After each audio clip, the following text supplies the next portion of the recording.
Welcome, my dear listener. Tonight, I shall tell you of an age when the world was young, and the stars were closer to men as hearts.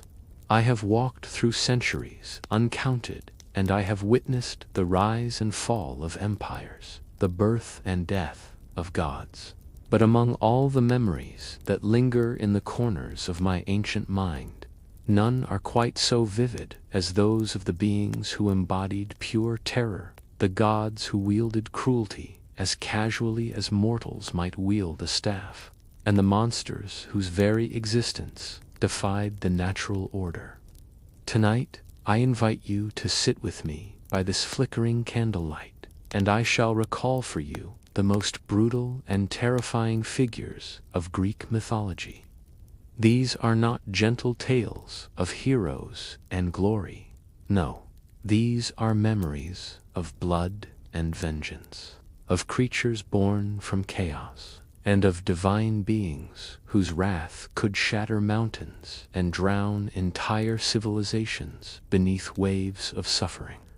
Let us begin, then, with the gods themselves, those immortal beings whose beauty masked hearts of stone and fury. The Olympians, those radiant beings who dwelt atop Mount Olympus, were worshipped by mortals across the ancient world. Temples rose in their honor, sacrifices burned upon their altars, and prayers were whispered into the wind with desperate hope. But I, who have seen the face of divinity, can tell you this truth. The gods were not benevolent shepherds watching over their flock. They were tempestuous, jealous, and often cruel beyond measure. Let me first speak of Ares, the god of war, whose very name made men tremble. I remember the battlefields where Ares walked. The air would grow thick with the scent of iron and fear, and the ground would tremble beneath his feet. He was not a god of strategy or honor, you understand. No, Ares was the embodiment of raw, untamed violence, the kind of savagery that turns men into beasts and battlefields into slaughterhouses. His appearance alone was enough to inspire dread. He stood taller than any mortal, his muscular frame clad in bronze armor that gleamed like blood in the sunlight. Upon his head sat a helmet that cast shadows across his face and in his hands.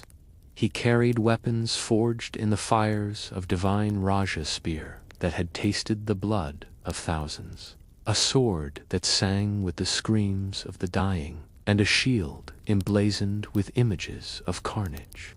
But what made Ares truly terrifying was not his appearance, but his nature. He delighted in destruction for its own sake, while Athena, his half-sister, represented the strategic and just aspects of warfare. Ares reveled in chaos and bloodshed. He would stride into battle and let loose a horrible cry sound that seemed to split the very heavens, and men would feel their courage drain away like water through a sieve. I recall one particular battle in the wild lands of Thrace, where Ares walked among the warriors. The clash of bronze upon bronze filled the air, and the ground became slick with blood. Ares moved through the carnage with a smile upon his lips, his eyes alight with unholy joy. Beside him ran his sons Demas and Phobos, the twin gods of dread and fear.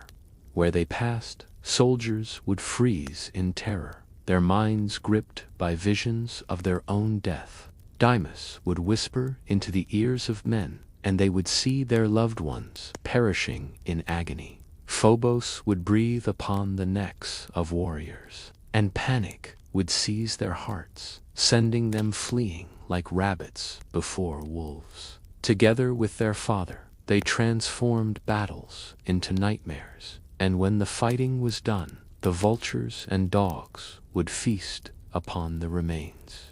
Yet, despite his ferocity, Ares was not invincible. I have seen him humiliated by both gods and mortals.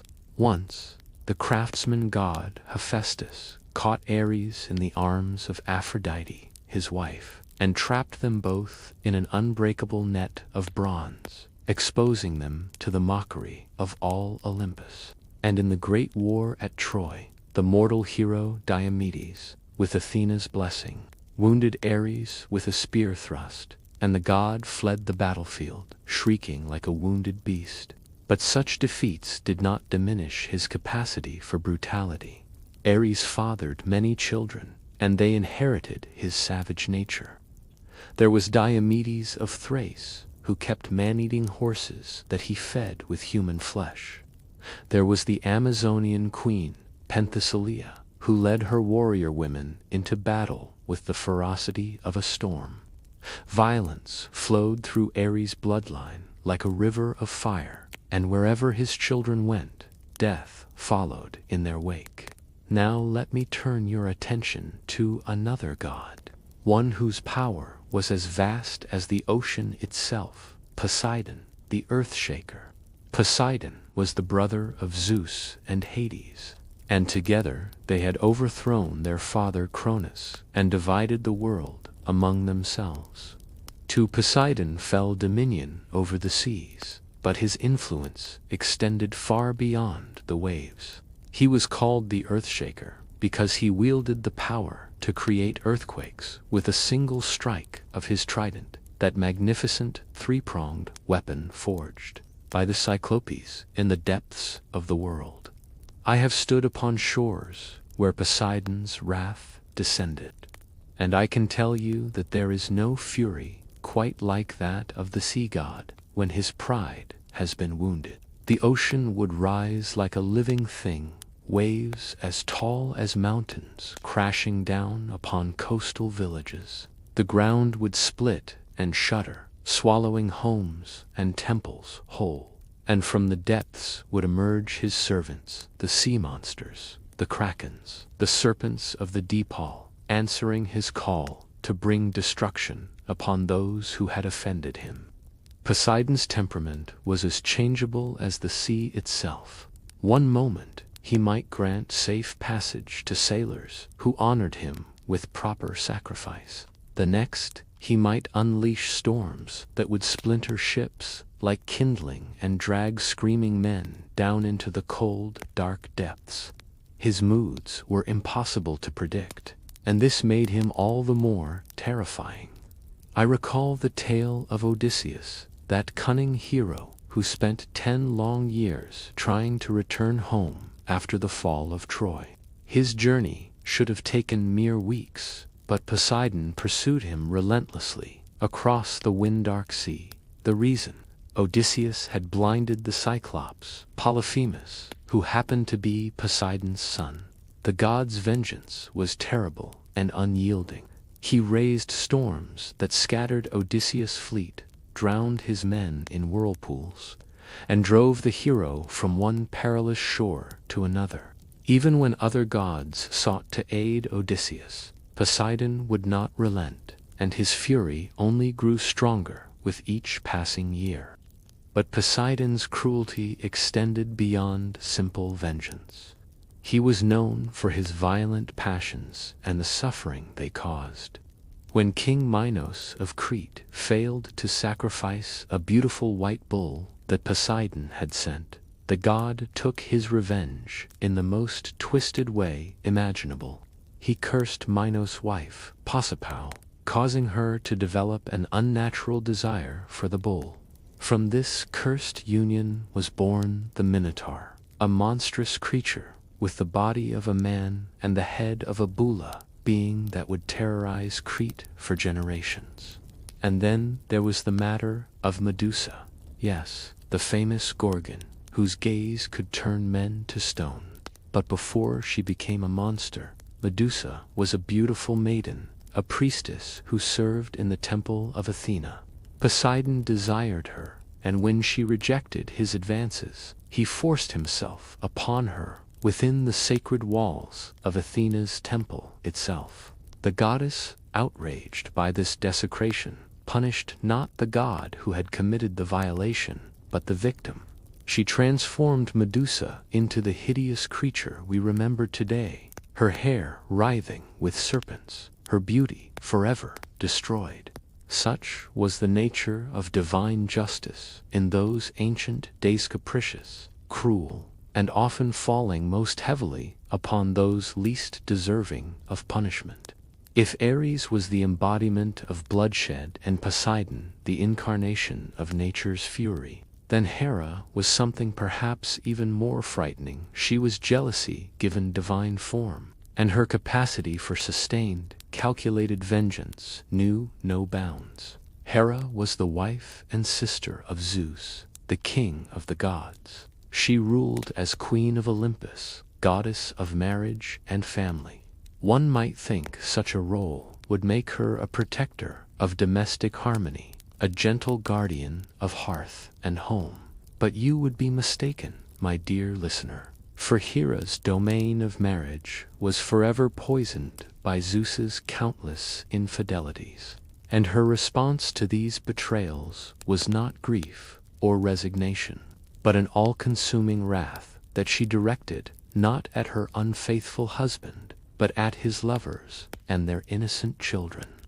I have watched Hera's vengeance unfold across centuries, and I can tell you that there was a terrible patience to her cruelty. She did not simply strike down those who offended her in a moment of rage. No, she plotted and schemed, ensuring that her victims would suffer long and deeply before their end finally came.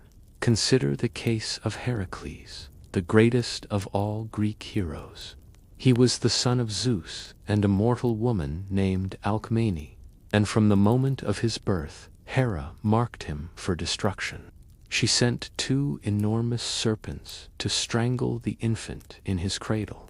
But even as a babe, Heracles possessed incredible strength, and he crushed the serpents with his tiny hands. This early failure only deepened Hera's hatred. She waited, watching as Heracles grew into a mighty warrior, as he married and fathered children, as he built a life of happiness and honor. And then, when he was at the peak of his contentment, she struck. She sent upon him a madness so complete and overwhelming that he could not distinguish friend from foe, loved one from enemy.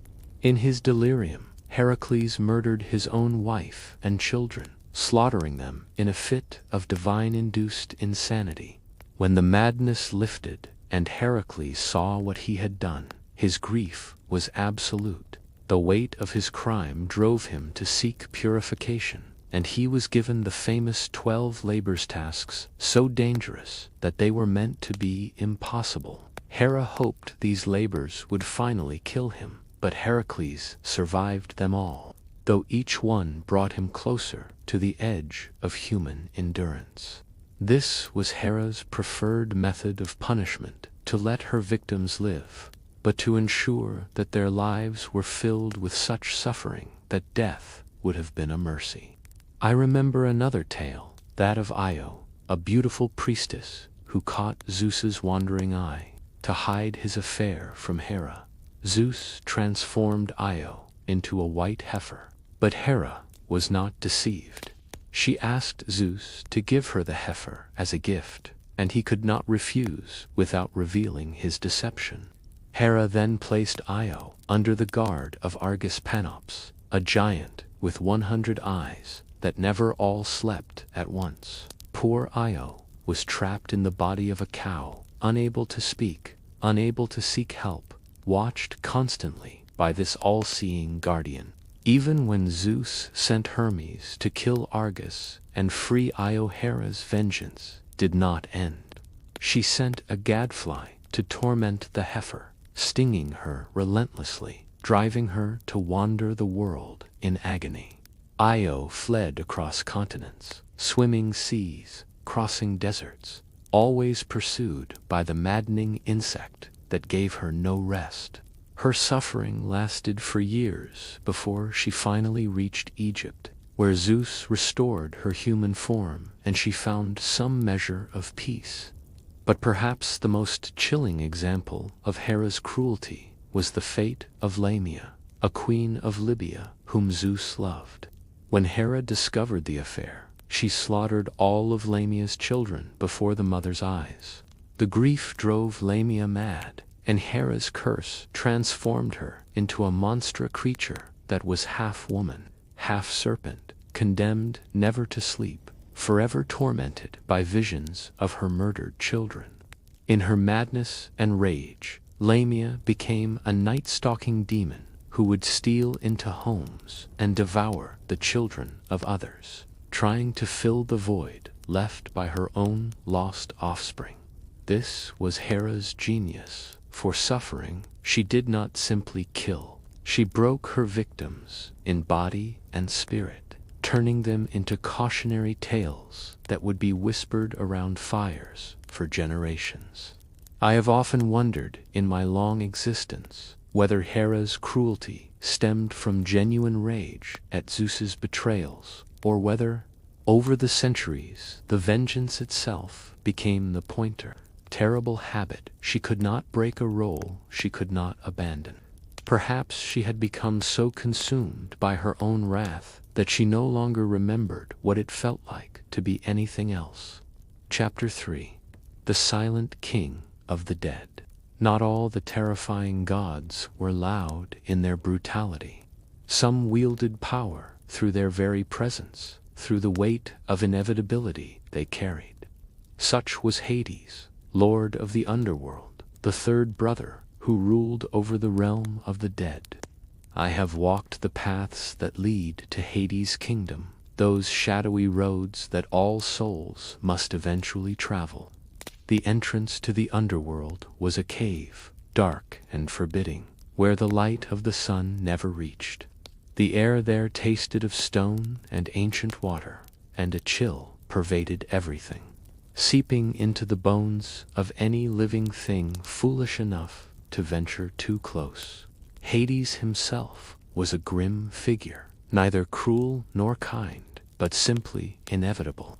He did not seek to punish the dead who came to his domain, nor did he offer them comfort. He simply received them as he had received countless millions before, and as he would receive countless millions more. His face was pale as marble, his eyes dark as the void between stars, and he spoke rarely, for what need had death for words?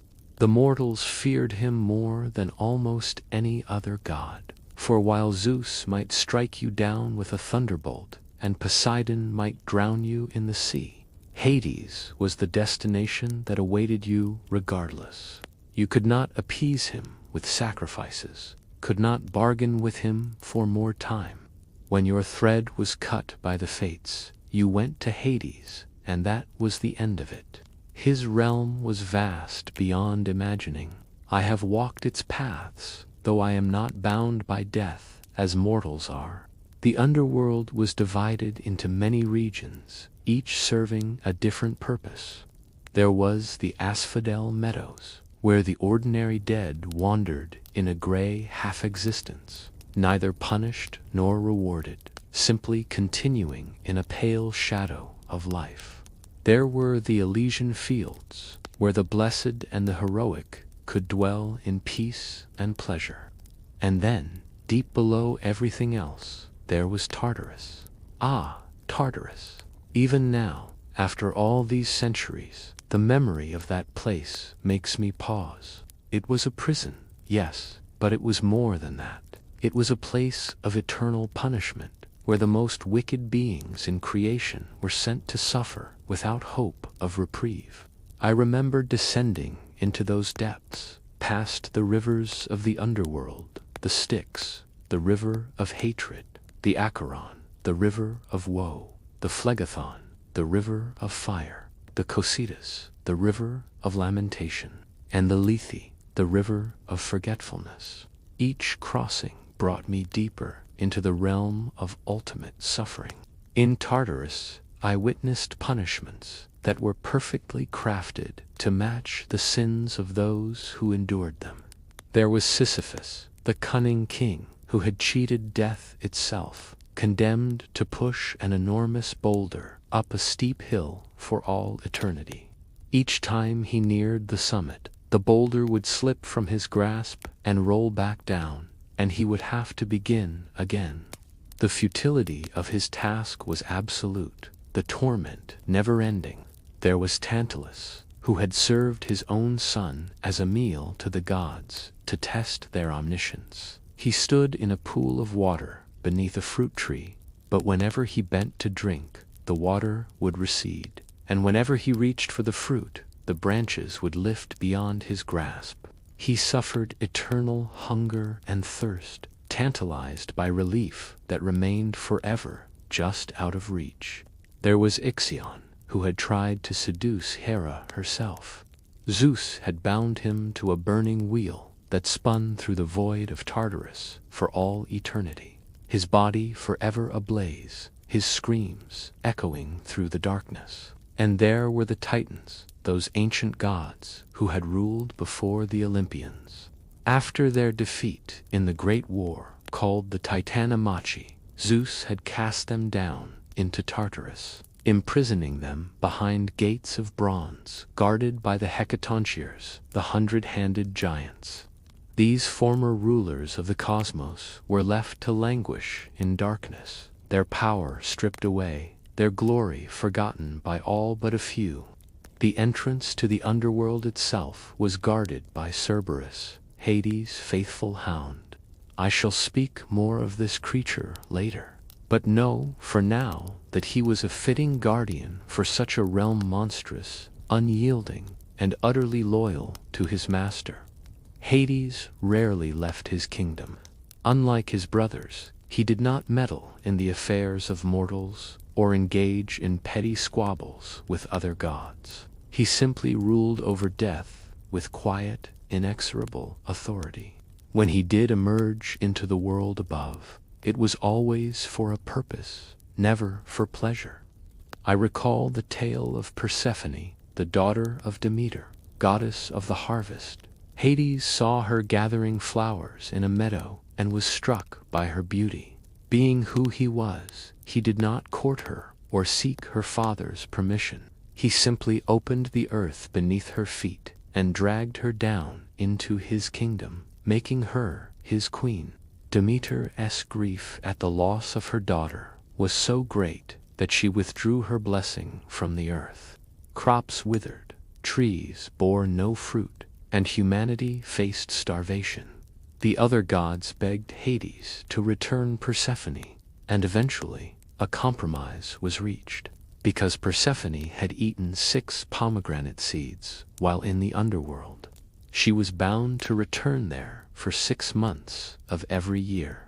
During those months, Demeter would mourn, and winter would grip the land.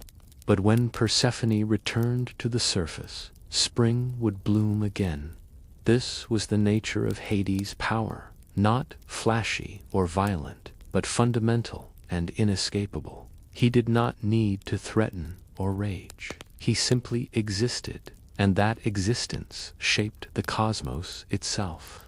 Chapter 4: The Storm of Storms. Now, my dear listener, we must turn our attention from the gods to the monsters, those creatures born from chaos and primal fear, beings that existed to remind mortals that the world was not tame, that nature could spawn horrors beyond imagining, and there was no monster more terrible, more powerful, or more destructive than Typhon, the father of monsters, the storm made flesh. I was there when Typhon first emerged from the depths of the earth.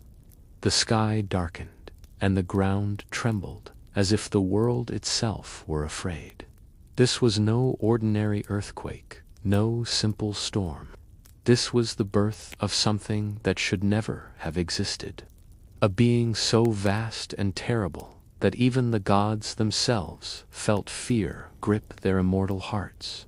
Typhon was the youngest child of Gaia, the earth herself, and Tartarus, the primordial abyss.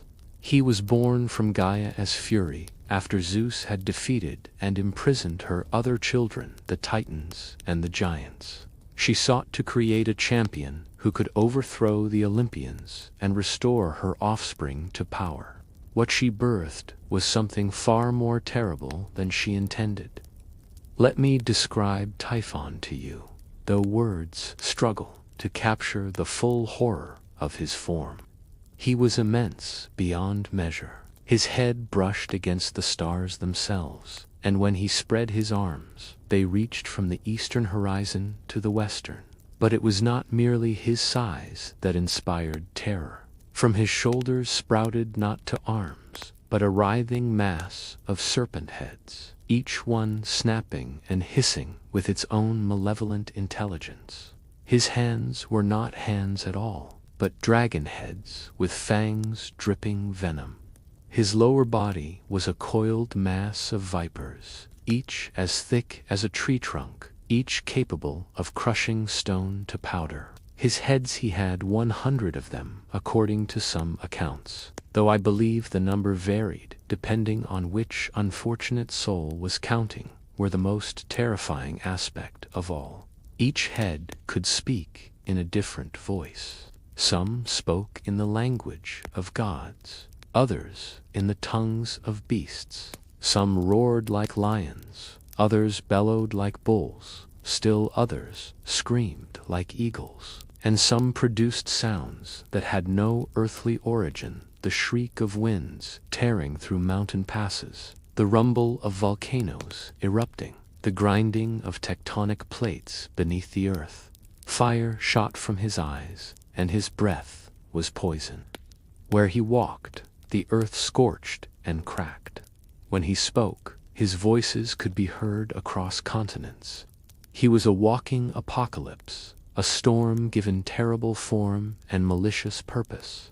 I watched from a safe distance as Typhon approached Mount Olympus, and I saw something I had never seen before: the gods fleeing in terror.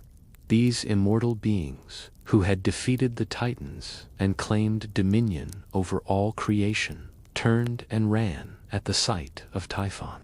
They transformed themselves into animals and fled to Egypt, hiding from the monster who had come to destroy them. But Zeus, to his credit, did not flee. The king of the gods stood alone atop Olympus, his thunderbolts crackling in his hands, and faced the approaching storm. The battle that followed was apocalyptic. Zeus hurled thunderbolt after thunderbolt, each one striking Typhon's writhing form with enough force to shatter mountains. Typhon responded with blasts of fire and poison with the full fury of his 100 heads. The earth shook so violently that continents split, the seas boiled and rose in massive tsunamis. The sky itself seemed to crack like glass. They fought across the world, from Olympus to the plains of Syria, each exchanging blows that reshaped the landscape. At one point, Typhon managed to overpower Zeus, wrestling him to the ground and severing the sinews from his arms and legs, leaving the god helpless. Typhon hid Zeus in a cave guarded by the she-dragon Delphine, but Hermes and Pan managed to steal back Zeus's sinews and restore his strength. Reinvigorated, Zeus resumed the battle with even greater fury. He pursued Typhon across the world, finally cornering the monster in Sicily. There, Zeus lifted the entire island of Sicily and hurled it upon Typhon, burying the monster beneath countless tons of rock and earth. But Typhon did not die. He could not die, for he was eternal chaos given form. Zeus cast him down into Tartarus, that deepest pit of suffering, and there he remains imprisoned beneath Mount Etna to this day. When the volcano erupts, it is Typhon struggling against his bonds, breathing fire and fury, shaking the earth in his endless rage. Yet, Typhon's legacy did not end with his imprisonment. Before his defeat, he had mated with Echidna, the mother of monsters, a creature who was half beautiful woman and half coiled serpent. Together, they produced a horrifying brood of offspring, each one a legendary monster in its own right. They were the parents of Cerberus, the three-headed hound of Hades. They birthed the Lernaean Hydra, that multi-headed serpent, whose very breath was death. From their union came the Chimera, that fire-breathing abomination, with the head of a lion, the body of a goat, and a serpent for a tail. They were the progenitors of the Sphinx, who would terrorize Thebes with her riddles and her appetite for human flesh. The Nemean lion, whose hide was impervious to all weapons, was their offspring. And Orthrus, the two-headed dog, who guarded the cattle of the giant Geryon, was born from their terrible coupling. Through these children, Typhon's legacy of terror spread across the Greek world. Each monster became a challenge for heroes to overcome, a reminder that chaos and destruction were never far from the ordered world of mortals and gods. The children of Typhon were nightmares made flesh, and they haunted the ancient world for generations. Chapter 5. The gaze that turns men to stone. Among all the monsters born in those ancient days, few inspired as much dread as the Gorgon's three sisters who dwelled at the very edge of the world. Beyond the setting sun, in a realm where light itself seemed to die. Their names were Steno, Euryale, and Medusa. Steno, whose name meant the strong, and Euryale, the far-roaming, were immortal beings, daughters of the ancient sea gods, Phorcys and Ceto. But Medusa, whose name meant guardian or protectress, was mortal, and it was Medusa who would become the most famous and most tragic of the three.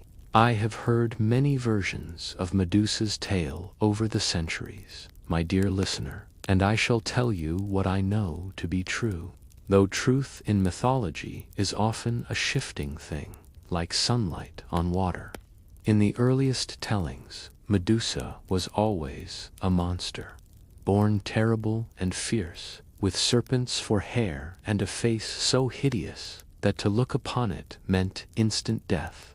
But later stories, and these are the ones that linger most painfully in my memory, tell a different tale. They say that Medusa was once beautiful, not merely pretty, but breathtakingly lovely, with hair that cascaded down her back like silk, eyes that held the depths of the ocean, and a grace that made men's hearts ache.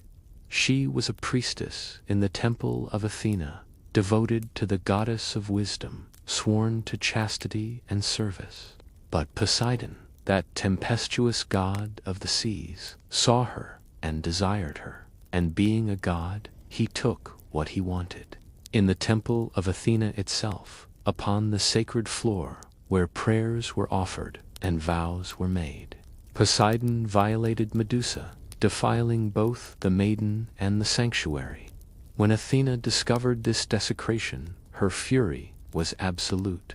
But she did not punish Poseidon. He was her uncle, a powerful Olympian, and beyond her reach. Instead, she turned her wrath upon Medusa. The goddess transformed the beautiful priestess into a monster, cursing her with snakes for hair, bronze claws, and tusks like a wild boar's. And most terrible of all, she cursed Medusa with a gaze that would turn any living thing that looked upon her face to solid stone.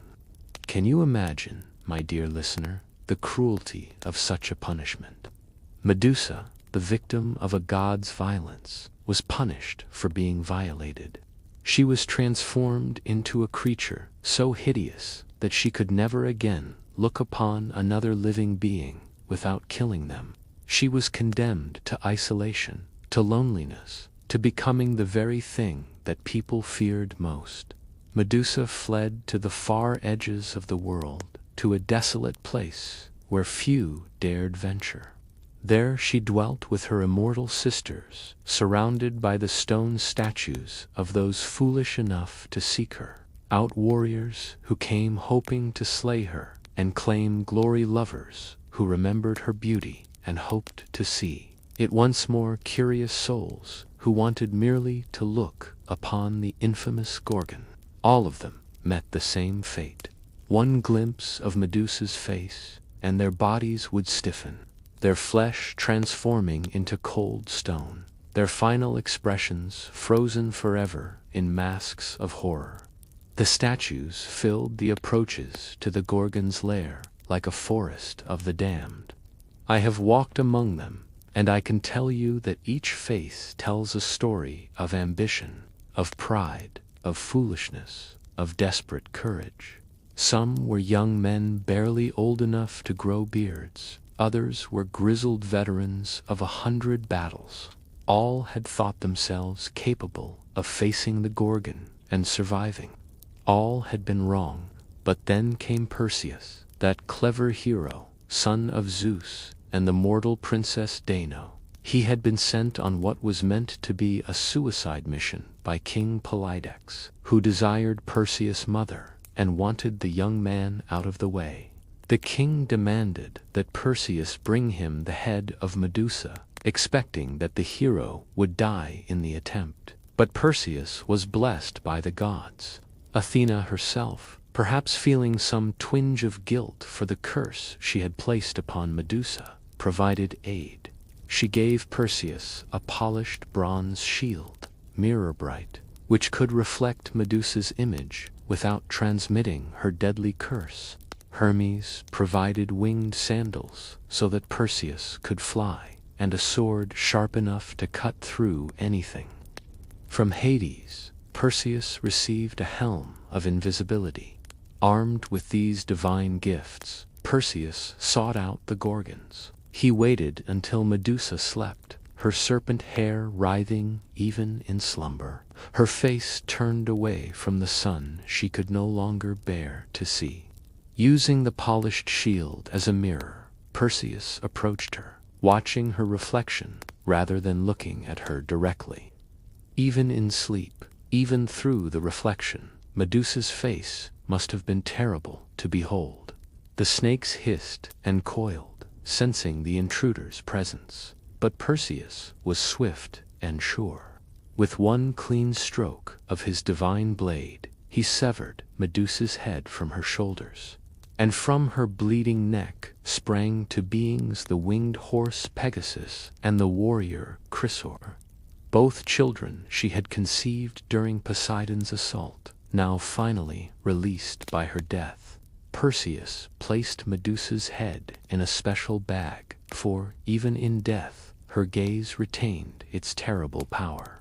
He would later use the severed head as a weapon, turning his enemies to stone. Eventually, he gifted it to Athena, who placed it upon her shield, the Aegis, where it remained as both decoration and deterrent, warning all who faced the goddess in battle of the fate that awaited them. But I have often wondered, in my long existence, about Medusa's final moments. Did she know Perseus was coming? Did she hear his approach?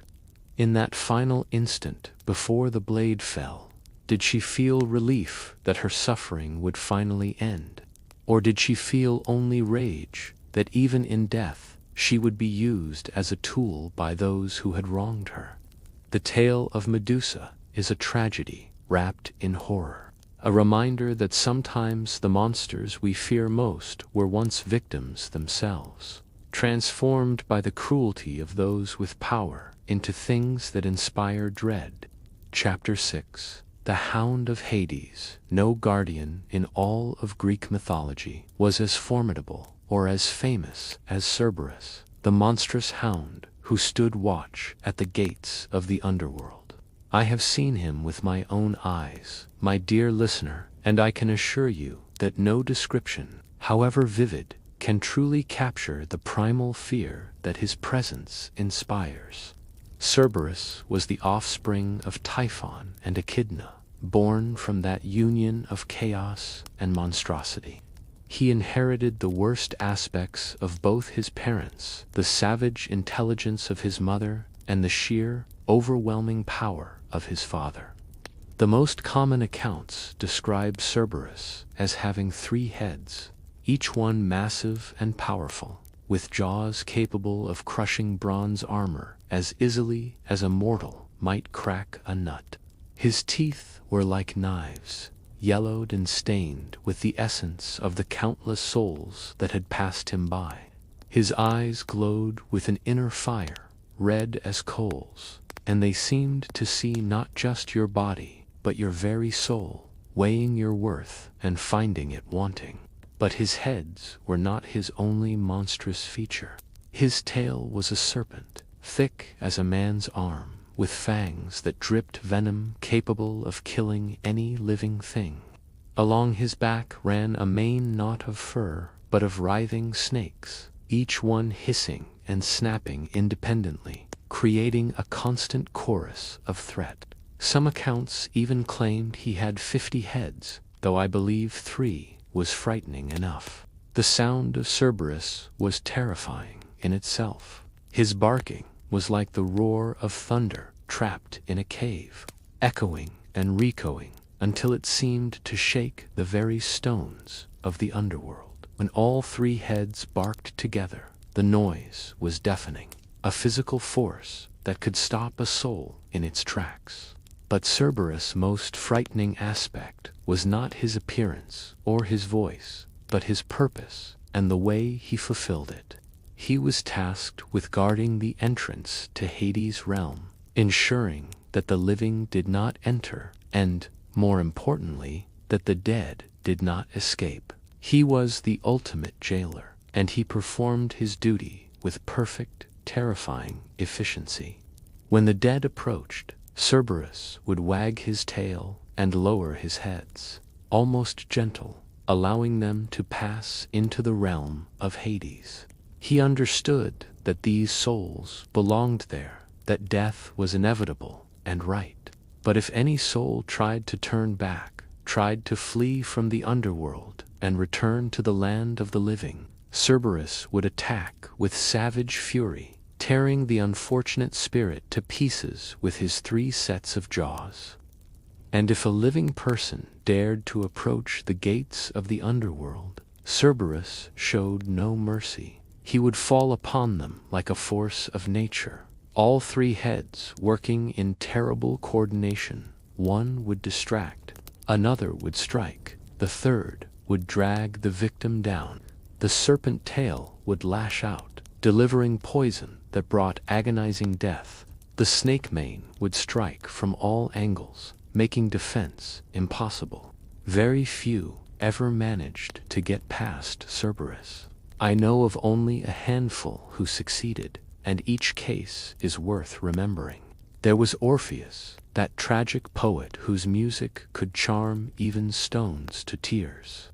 When his beloved wife Eurydice died, Orpheus descended into the underworld to bring her back. When he approached Cerberus, the hound prepared to attack, but then Orpheus began to play his lyre. The music was so beautiful, so filled with love and sorrow, that even Cerberus was moved. All 3 heads lay down, the snake tail coiled peacefully, and the mane of serpents ceased their hissing. Orpheus passed by unharmed, though his quest would ultimately end in tragedy for reasons unrelated to the guardian hound. Then there was Heracles, that greatest of heroes, who faced Cerberus as his 12th and final labor, the most dangerous task of all. I remember that day well, for I stood upon the shadowy shores of the river Styx and watched as Heracles descended into the realm of Hades. He had completed 11 impossible tasks, already slaying the Nemean lion, destroying the Lernaean hydra, capturing the golden hind of Artemis, cleaning the Augean stables, driving away the Stymphalian birds, capturing the Cretan bull, stealing the mares of Diomedes, obtaining the girdle of Hippolyta, herding the cattle of Geryon, fetching the apples of the Hesperides, and more. Each labor had tested him to his limits, but this final task would prove the most difficult of all. King Eurystheus, who had set these labors for Heracles, demanded that the hero descend into the underworld and bring back Cerberus alive. Not kill the beast, mind you, but capture it and bring it to the surface world, then return it unharmed. It was meant to be impossible, a task that would finally break the unconquerable Heracles. But Heracles was the son of Zeus, blessed with strength beyond that of any mortal. More importantly, he had learned cunning and wisdom through his many trials. He knew that brute force alone would not be enough to overcome Cerberus. First, Heracles sought an audience with Hades himself. He found the grim god seated upon his throne of ebony, with Persephone beside him. Heracles bowed, for even he understood that in the realm of death, all living things were visitors at best, trespassers at worst. "Lord Hades," Heracles said, his voice respectful despite his legendary pride, "I come to ask permission to take your hound Cerberus to the world above." Hades regarded him with those dark, fathomless eyes. When he finally spoke, his voice was like the whisper of wind through empty tombs. "You wish to take my guardian, the beast that keeps order in my realm. And why should I permit this?" "Because I am bound by duty to complete this labor," Heracles replied. "And because I swear to you, by the river Styx itself, that I will return Cerberus unharmed once I have shown him to King Eurystheus." Hades considered this. An oath sworn upon the Styx was binding even to the gods themselves. Finally, he nodded. "Very well. You may take Cerberus, but only if you can subdue him without weapons. No club, no sword, no arrows. You must defeat him with your bare hands, or not at all." Heracles accepted these terms without hesitation. He approached the gates of the Underworld, where Cerberus lay in wait. The three-headed hound rose to his feet when he saw the living hero approach, and a growl like grinding stone rumbled from his throats. The snake mane began to writhe with anticipation, and the serpent tail coiled, ready to strike. Then Cerberus attacked. The battle that followed was terrible to behold. Cerberus lunged at Heracles with all three heads at once, jaws snapping, trying to tear the hero apart. But Heracles was quick despite his size, and he dodged to the side. The serpent tail lashed out, fangs dripping venom, but Heracles caught it in his hand and held it tight, preventing it from striking him. One of Cerberus' heads clamped down on Heracles' arm, but the hero's, skin toughened by years of impossible trials, did not break. Heracles wrapped his other arm around the hound's central neck and squeezed. The snake mane struck at his face and shoulders, biting again and again. But Heracles ignored the pain, focusing all his legendary strength on subduing the beast.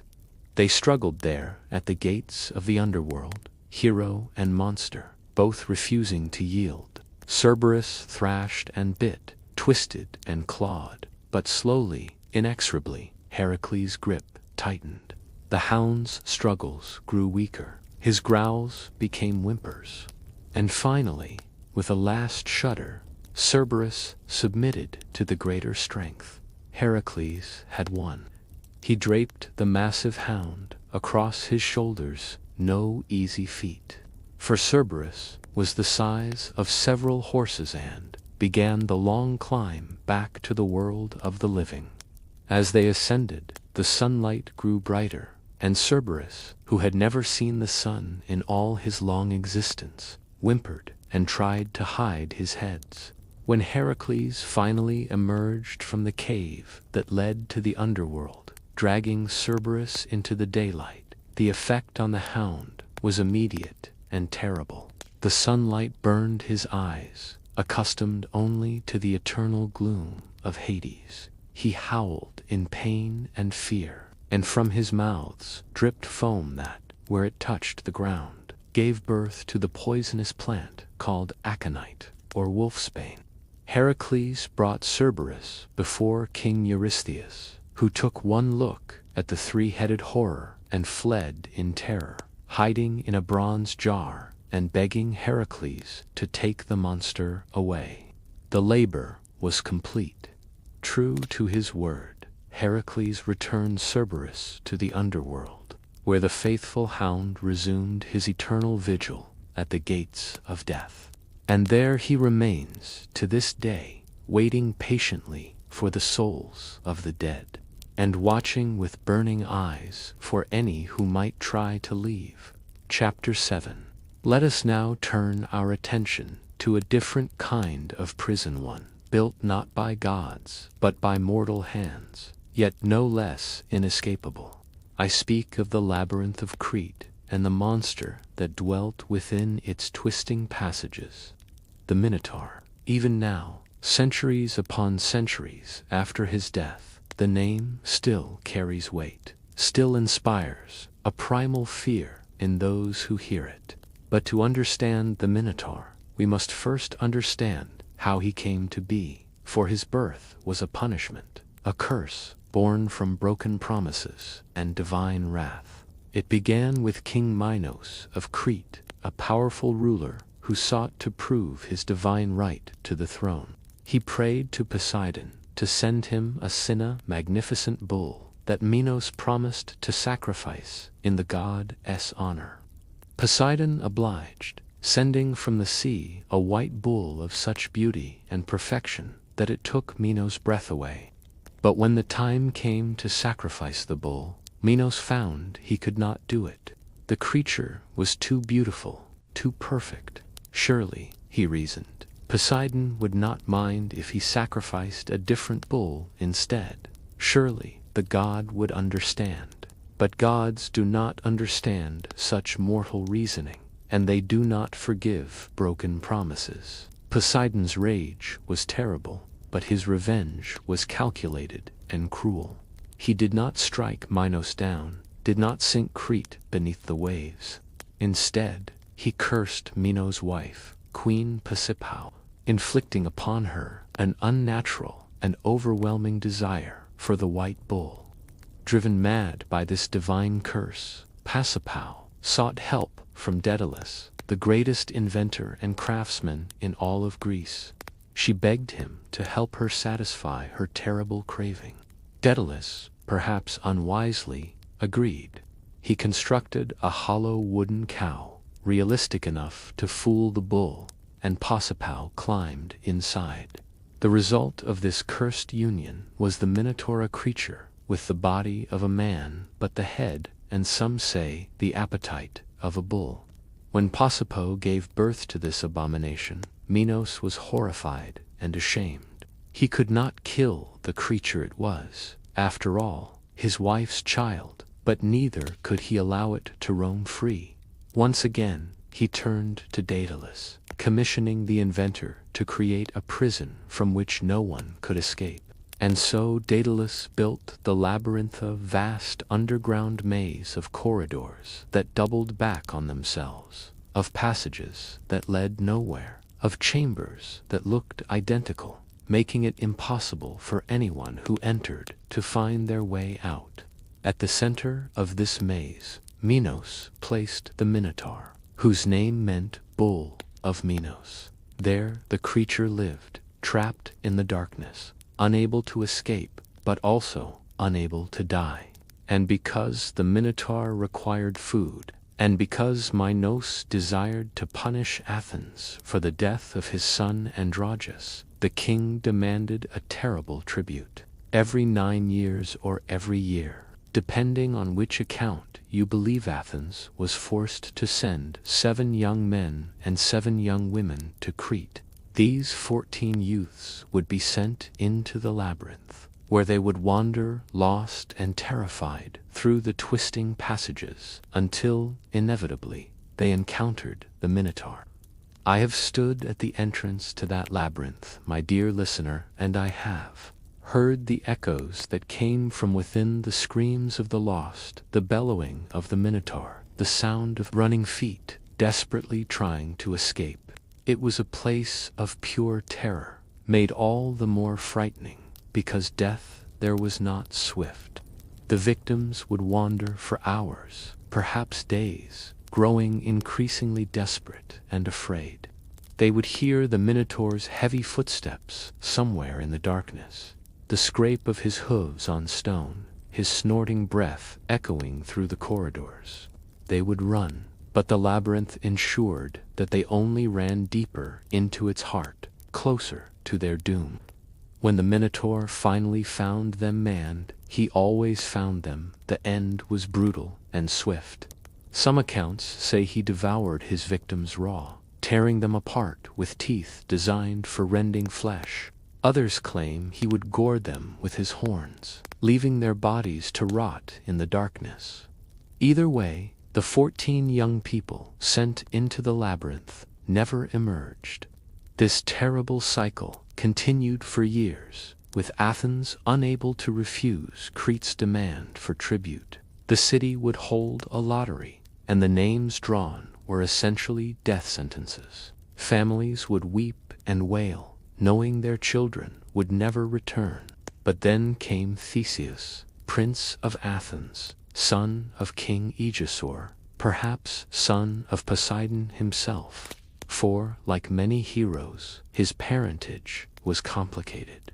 Theseus was young, brave, and determined to end the Minotaur's reign of terror.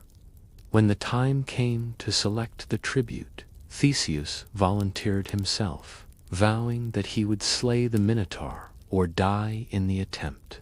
When the Athenian youths arrived in Crete, they caught the attention of Princess Ariadne, daughter of King Minos.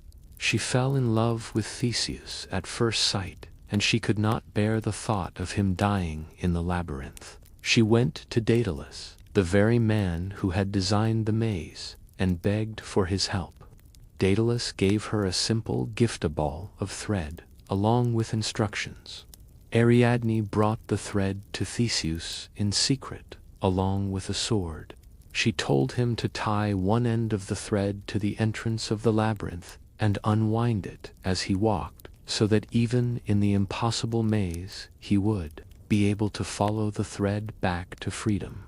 Armed with this knowledge and the sword, Theseus entered the labyrinth. He tied the thread securely to the entrance and began walking into the darkness, unwinding the ball as he went. Behind him, the other Athenian youths waited, praying to the gods for his success. The passages of the labyrinth twisted and turned, rose and fell. Theseus walked for what felt like hours, the thread steadily unwinding in his hands. All around him, he heard sounds dripping water, distant bellows, the rustle of something large moving through the darkness. Several times he passed the bones of previous victims, their white remains scattered across the stone floor. And then, in a large chamber deep in the heart of the labyrinth, Theseus found the Minotaur. The creature was massive, far larger than any man, with muscles like iron beneath his hide. His bull's head lowered, horns gleaming in the dim light, and he pawed the ground with his hooves. His eyes red and filled with rage born from years of imprisonment and loneliness, fixed on Theseus. The Minotaur charged with a bellow that shook the very stones. Theseus dodged to the side, barely avoiding the deadly horns. The beast wheeled around with surprising speed for something so large, charging again. This time, Theseus was ready. He sidestepped at the last moment and drove his sword deep into the Minotaur's flank. The creature roared in pain and rage, spinning to face his attacker. Blood now flowed from the wound, but the Minotaur was far from finished.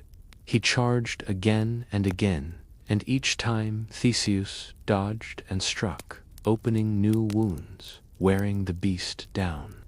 Finally, after what must have seemed like an eternity of combat, Theseus saw his opening.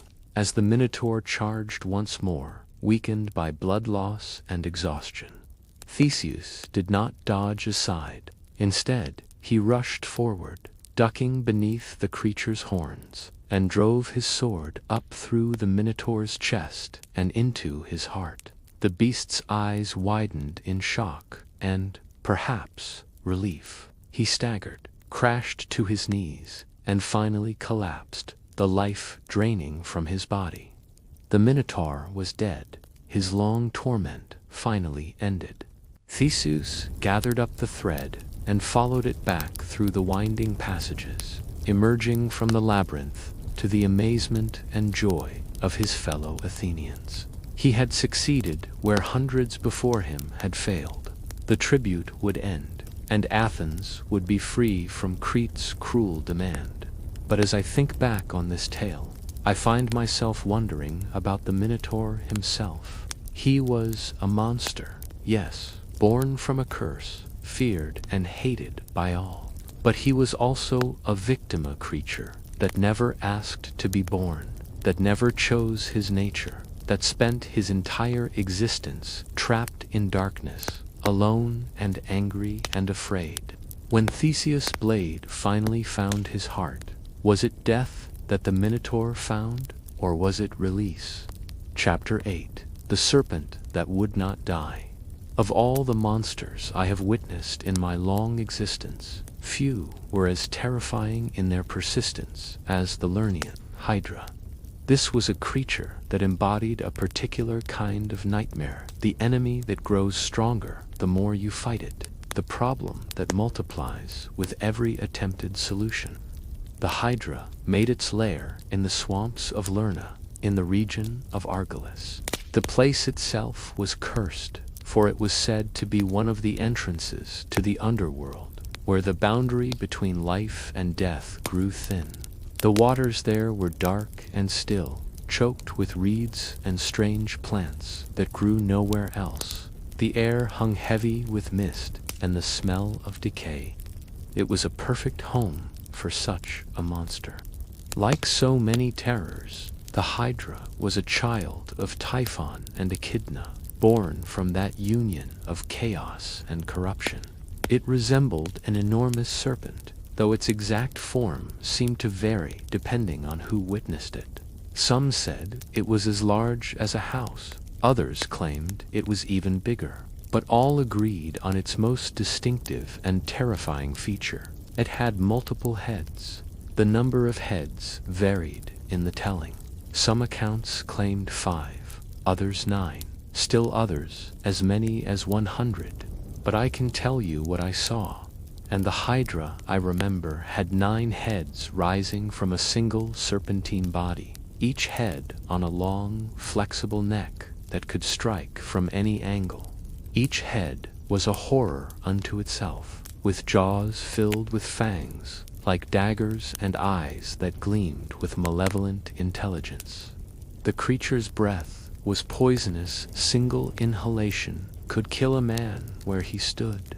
Its blood was even more toxic, capable of eating through armor and flesh with equal ease. And its very smell, they said, could bring death to those who came too close. But the Hydra's most nightmarish quality was its ability to regenerate. If you cut off one of its heads, 2 more would immediately sprout from the stump, making the creature even more dangerous than before.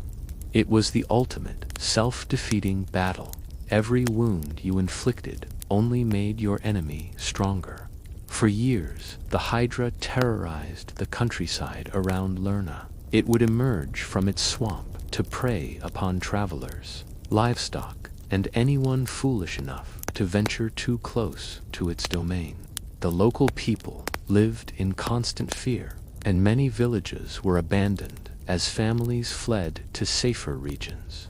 Eventually, the threat grew so great that it came to the attention of King Eurystheus, the same king who had set the 12 labors for Heracles. The slaying of the Hydra became Heracles' second labor, and the king assigned it, hoping that this monster would finally kill the hero he both feared and resented. Heracles was not a fool, despite his reputation for preferring strength over strategy. He knew the Hydra's reputation, understood that brute force alone would not be enough. So he brought with him his nephew Iolaus, a clever young man who served as his charioteer and companion.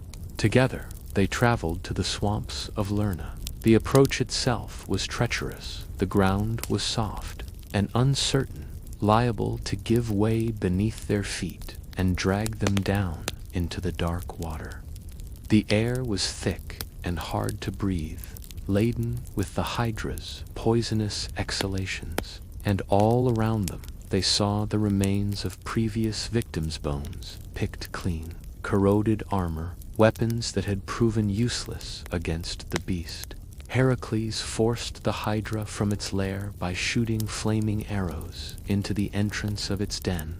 The creature emerged with a hiss that sounded like the rush of violent waters, its 9 heads weaving and darting, each one moving independently, seeking the source of its disturbance. Heracles attacked with his club and sword, striking at the nearest heads with all his legendary strength.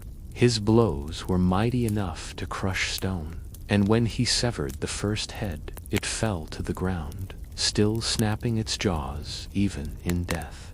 But victory quickly turned to horror. From the stump where the head had been, 2 new heads sprouted, growing with impossible speed, hissing and striking at Heracles with renewed fury. The hero cut off another head, and 2 more replaced it, and another, and another. Each time, the Hydra grew larger, more dangerous, more impossible to defeat.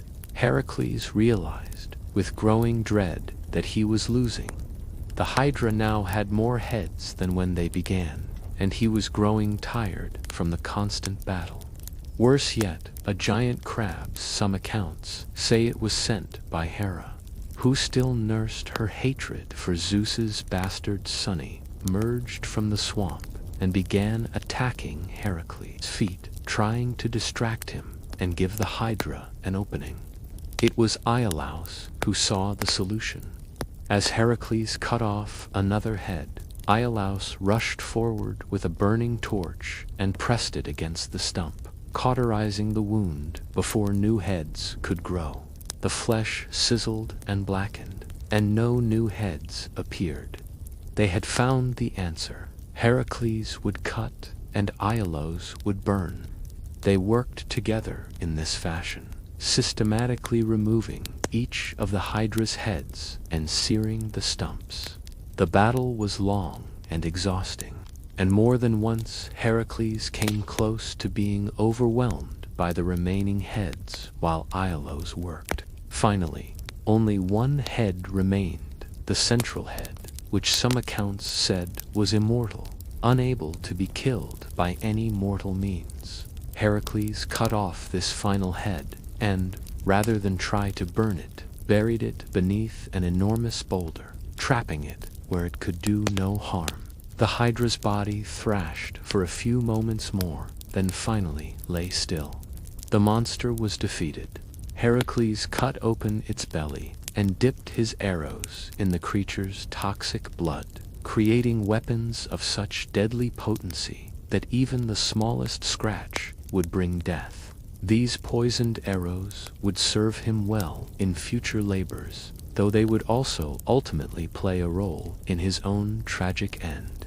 But the victory came at a cost. King Eurystheus, ever seeking ways to diminish Heracles' achievements, declared that this labor did not count because Heracles had received help from Iolaus. The hero would need to complete an additional task to fulfill his penance. And as for the giant crab that had aided the Hydra, Hera, in recognition of its service, placed it among the stars, where it became the constellation Cancer. Even in death, the creatures that opposed Heracles found a kind of immortality. The tale of the Hydra has always struck me as a metaphor for a particular kind of struggle, the problems in life that seem to multiply when we try to solve them, that require not just strength, but wisdom and cooperation. Heracles, for all his might, could not have defeated the Hydra alone. It took the cleverness of Iolaus and the willingness to work together to overcome a seemingly impossible challenge. Chapter 9. The Abomination that Defied Nature. If the Hydra represented a problem that multiplied, then the Chimera represented something even more disturbing, a fundamental violation of nature's order. A creature that should not and could not exist, yet somehow did. I have seen many strange and terrible things in my long years, my dear listener, but the Chimera remains one of the few creatures that truly unsettled me. It was wrong in a way that went beyond mere danger or frightfulness. Looking upon it felt like witnessing a tear in the fabric of reality itself. The Chimera was another offspring of Typhon and Echidna, born from that prolific union that produced so many horrors, but where some of their children at least made a kind of twisted sensa, larger, more terrible version of existing animals. The Chimera was a patchwork nightmare, an impossibility made flesh. Its body was that of a lion, massive and powerful, covered in golden fur and rippling with muscle. But from its back rose a second head, that of a goat, with curved horns and yellow eyes filled with mindless rage. And its tail was not a tail at all, but a living serpent, as thick as a man's thigh, with fangs dripping venom. But even this grotesque combination was not the worst of it. The Chimera breathed fire, not metaphorically, not occasionally, constantly. Flames poured from its mouths, scorching everything within reach. The creature left a trail of burning devastation wherever it went, setting fields ablaze, reducing forests to ash, turning homes into funeral pyres. The Chimera made its home in Lycia, a region in what is now southern Turkey, where it terrorized the countryside with absolute impunity. It was faster than a horse when it wanted to be, stronger than a bull, and possessed of a cunning intelligence that made it even more dangerous. The lion head would plan and strategize. The goat head would rage and destroy, and the serpent tail would strike from unexpected angles, poisoning those who managed to avoid the flames. Entire villages were abandoned as the Chimera's range expanded. Warriors who went to challenge it returned as charred corpses, if they returned at all. The creature seemed invincible, a walking apocalypse that could not be stopped or even slowed. The king of Lycia, Iobates, sought a solution to this threat, and fortune brought him one in the form of Bellerophon, a young hero from Corinth. Bellerophon had been sent to Lycia by King Priestess of Argos, who secretly hoped the young man would be killed. You see, Priestess's wife had made advances toward Bellerophon, and when he rejected her, she falsely accused him of trying to seduce her. Rather than kill Bellerophon directly, which would anger the gods, Priestess sent him to King Iobates with a sealed letter requesting that the bearer be put to death. Iobates, who had already received Bellerophon as a guest, and therefore could not kill him outright without violating the sacred laws of hospitality, decided to send the hero against the Chimera. Surely, the king reasoned, the monster would do the job for him. But Iobates and Priestess had underestimated Bellerophon, who had recently tamed the winged horse Pegasus, the same Pegasus born from Medusa's blood when Perseus beheaded her. With such a mount, Bellerophon could fight the Chimera on his own terms, attacking from the air where the creature's flames could not easily reach him. Still, even with Pegasus, the battle was far from certain. I was not present for this encounter, but I have spoken to those who witnessed it, and I have seen the scorched ruins where it took place. Bellerophon approached from the sky, swooping down on Pegasus to attack, then flying up and away before the Chimera could respond effectively. He rained down arrows on the beast, but its hide proved too thick, turning aside the bronze points. The lion head roared, the goat head bleated with rage, and the serpent tail lashed upward, trying to poison horse and rider. Gouts of flame shot into the sky, and more than once Bellerophon felt his skin blister from the heat. But the hero had come prepared with more than arrows. He had brought a spear, and on its tip he had mounted a large chunk of lead.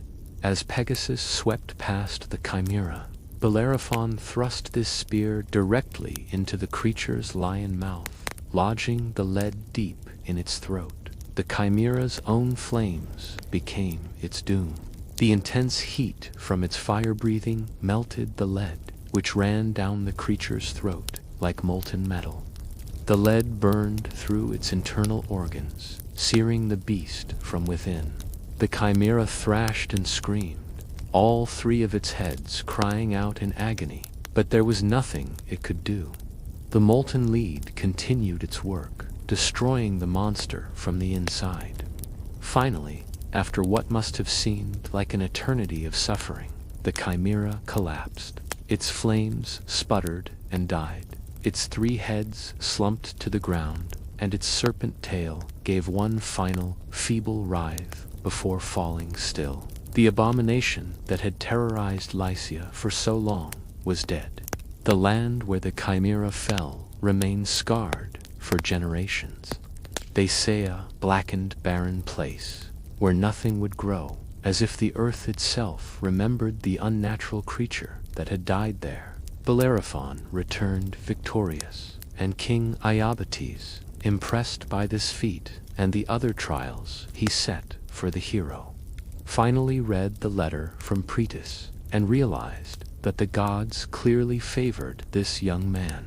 Rather than continue trying to kill him, Iobates gave Bellerophon his daughter in marriage and made him heir to the throne of Lycia. But the story of Bellerophon does not end happily. Pride, that most dangerous of human flaws, eventually led him to attempt flying to Mount Olympus itself on Pegasus, seeking to take his place among the gods. Zeus, angered by this hubris, sent a gadfly to sting Pegasus, causing the horse to throw Bellerophon.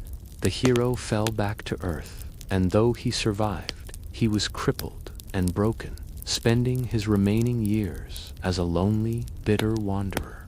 The lesson, as always, was clear. Slay monsters if you must, but never forget that you are mortal. The moment you believe yourself equal to the gods is the moment you ensure your own destruction. Chapter 10. The Furies and the Vengeance that never sleeps. Not all monsters had physical form, my dear listener.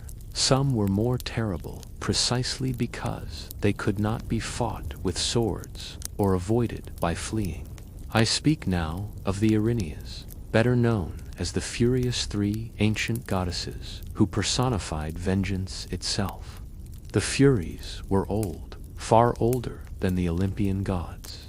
They were born when Cronus castrated his father, Uranus, and the blood that fell upon Gaia, the earth, gave birth to these spirits of retribution. Their very origin spoke to their purpose. They existed to avenge crimes against the natural order, particularly those committed within families. Their names were Alecto, Megaera, and Tisiphone, the unceasing, the grudging, and the avenger of murder. Where they walked, madness and suffering followed.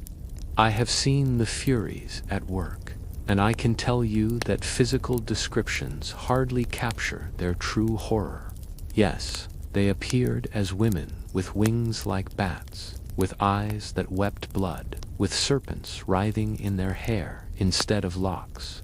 Yes, they carried torches and whips, and their voices could drive men to madness with a single word. But these physical attributes were merely the outward expression of something far more.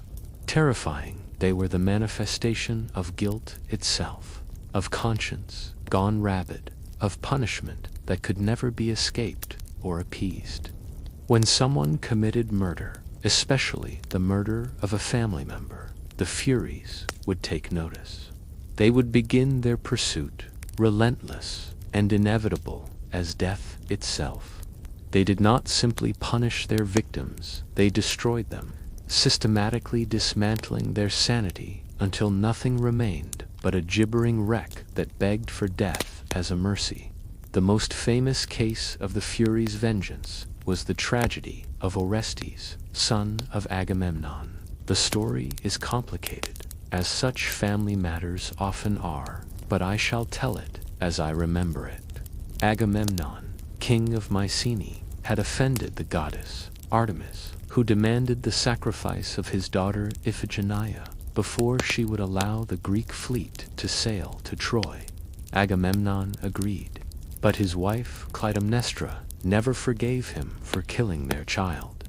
While Agamemnon was away fighting in Troy, Clytemnestra took a lover, Aegisthus, and together they plotted revenge. When Agamemnon finally returned home after 10 long years of war, victorious and expecting celebration, Clytemnestra welcomed him warmly. She prepared a bath for him, and as he relaxed in the water, she and Aegisthus struck. They murdered Agamemnon, hacking him to death while he was trapped, vulnerable, unable to defend himself. This left Orestes, Agamemnon's son, in an impossible position. His father had been murdered, and the sacred law of blood vengeance demanded that he kill his father's murderers. But those murderers included his own mother. If he avenged his father, he would be guilty of matricide, the killing of one's mother, one of the most terrible crimes in ancient Greek society. Orestes was torn between two equally sacred duties, two demands that could not both be satisfied.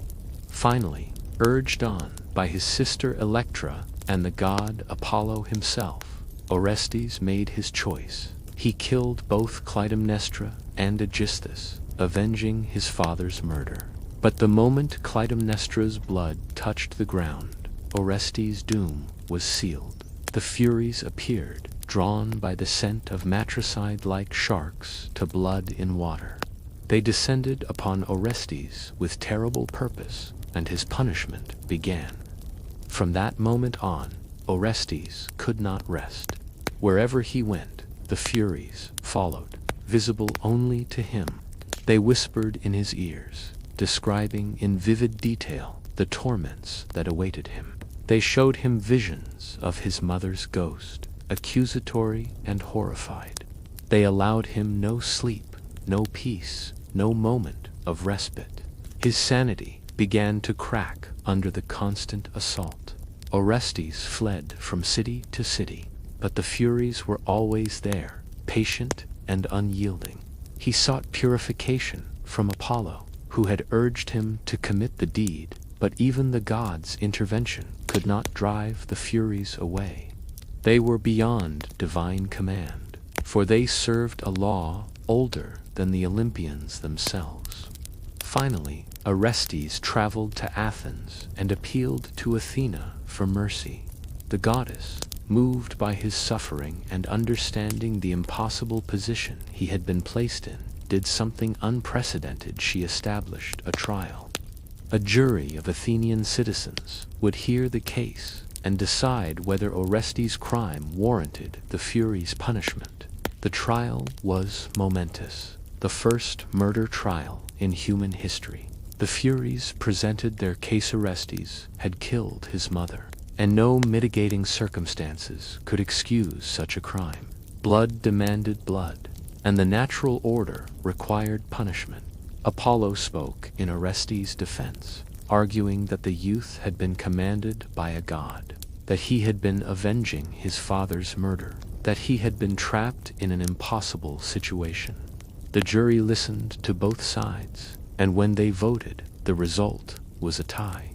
Athena herself cast the deciding vote in favor of acquittal. Orestes was freed from the Furies' pursuit, his suffering finally at an end. But the Furies were outraged. How dare the gods overturn their ancient right to punish? How dare a jury of mortals decide what justice required? They threatened to unleash plagues upon Athens, to poison the ground and make the city suffer for this insult. Athena, displaying the wisdom for which she was famous, offered the Furies a compromise. She would give them a place of honor in Athens, where they would be worshipped and respected. They would become protectors rather than merely punishers, guardians of justice rather than simple avatars of vengeance. And most importantly, they would be given a new name, the Eumenides, the kindly ones. The Furies, after much deliberation, accepted. They transformed from spirits of mindless vengeance into goddesses of justice, terrible still, but now serving a greater purpose. Yet, even in their new role, they remained frightening. To invoke the Eumenides was to call upon forces that could not be easily controlled. They might now serve justice rather than mere vengeance, but they were no less powerful, no less dangerous to those who broke the laws they protected. I have often thought about the Furies and what they represented. They were, in essence, the externalization of guilt, the voice in your head that will not let you forget your crimes, that pursues you through every waking moment and haunts your dreams. In a world without police or formal justice systems, the Furies served as the ultimate deterrent. No matter how clever you were, no matter how well you hid your crimes, the Furies would find you. And once they did, there was no escape, no hiding, no peace until you had paid for what you had done. In that sense, they remain with us still, though we no longer call them by their ancient names. We carry our own Furies within us, now the weight of conscience, the burden of guilt, the memories that will not let us rest. The Greeks simply gave form and voice to something that dwells in every human heart. Chapter 11. The 100-handed giants and the prisoners of Tartarus. Let me now speak of creatures so powerful, so terrifying in their strength, that even the primordial gods feared them. I speak of the Hecatonchires, the 100-handed ones, 3 brothers who embodied raw, overwhelming force. Their names were Cottus, Briareus, and Gyges, and they were among the first children of Gaia and Uranus, born in those earliest days when the world was still taking shape. Each possessed 100 arms and 50 heads, their forms so massive and terrible that they seemed less like living beings and more like walking earthquakes, natural disasters given flesh and purpose. Imagine, if you can, confronting such a creature. 100 arms, each capable of wielding a weapon, or grasping an enemy, or hurling boulders the size of houses. 50 heads, each with its own thoughts, its own voice, its own eyes, watching for threats from every angle. The coordination required to control such a body staggers the imagination. Yet the Hecatonchires moved with purpose and terrible efficiency. Their strength was beyond measure. When they fought, they would seize boulders from mountainsides and hurl them with such speed and volume that they created storms of stone, blackening the sky with deadly projectiles. The sound of their battle cry, 50 voices roaring as one could shatter courage and make even gods pause in fear. Uranus, their own father, looked upon them and felt not love but terror. These beings were too powerful, too unpredictable. What if they turned against him? What if they decided to overthrow his rule? So Uranus made a terrible choice. He bound the Hecatonchires in chains and cast them down into Tartarus, that deepest pit of suffering far below the earth, where they would remain imprisoned in darkness. There they languished for ages, uncounted, their strength wasted, their power contained behind adamantine gates. Gaia mourned for her imprisoned children, and her grief would eventually contribute to her decision to help Cronus overthrow Uranus. But even after Cronus took power, the Hecatonchires remained imprisoned, for the new ruler feared them just as much as his father had. It was not until the great war between the Olympians and the Titans, the Titanomachy, that the Hecatonchires finally found freedom. Zeus, recognizing that he needed every advantage in the war against his father, Cronus, and the other Titans, descended into Tartarus and approached the three imprisoned giants. I can imagine that meeting, though I was not present for it. Zeus, young and determined, standing before these ancient beings, who had been imprisoned since before his birth, the Hecatonchires, suspicious and bitter after eons of captivity. Regarding this newcomer with their 150 eyes, Zeus offered them a bargain: fight alongside the Olympians against the Titans, and in return receive freedom and honor. The alternative was to remain imprisoned forever, their strength going to waste, while the world above forgot they had ever existed. The Hecatonchires agreed. Zeus struck off their chains, and the three brothers emerged from Tartarus for the first time in countless millennia. The light of day must have been almost painful after so long in darkness, but they did not hesitate. They had a war to fight, and they had ages of frustration to vent. When the Hecatonchires joined the battle, the tide turned decisively in favor of the Olympians. The Titans, who had seemed invincible in their power and experience, suddenly found themselves overwhelmed.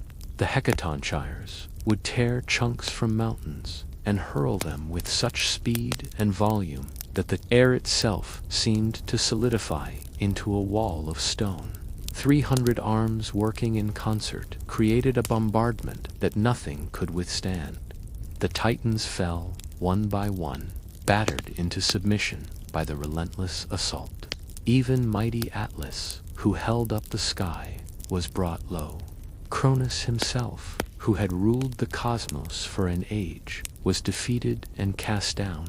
The war was won, and the Olympians claimed their throne.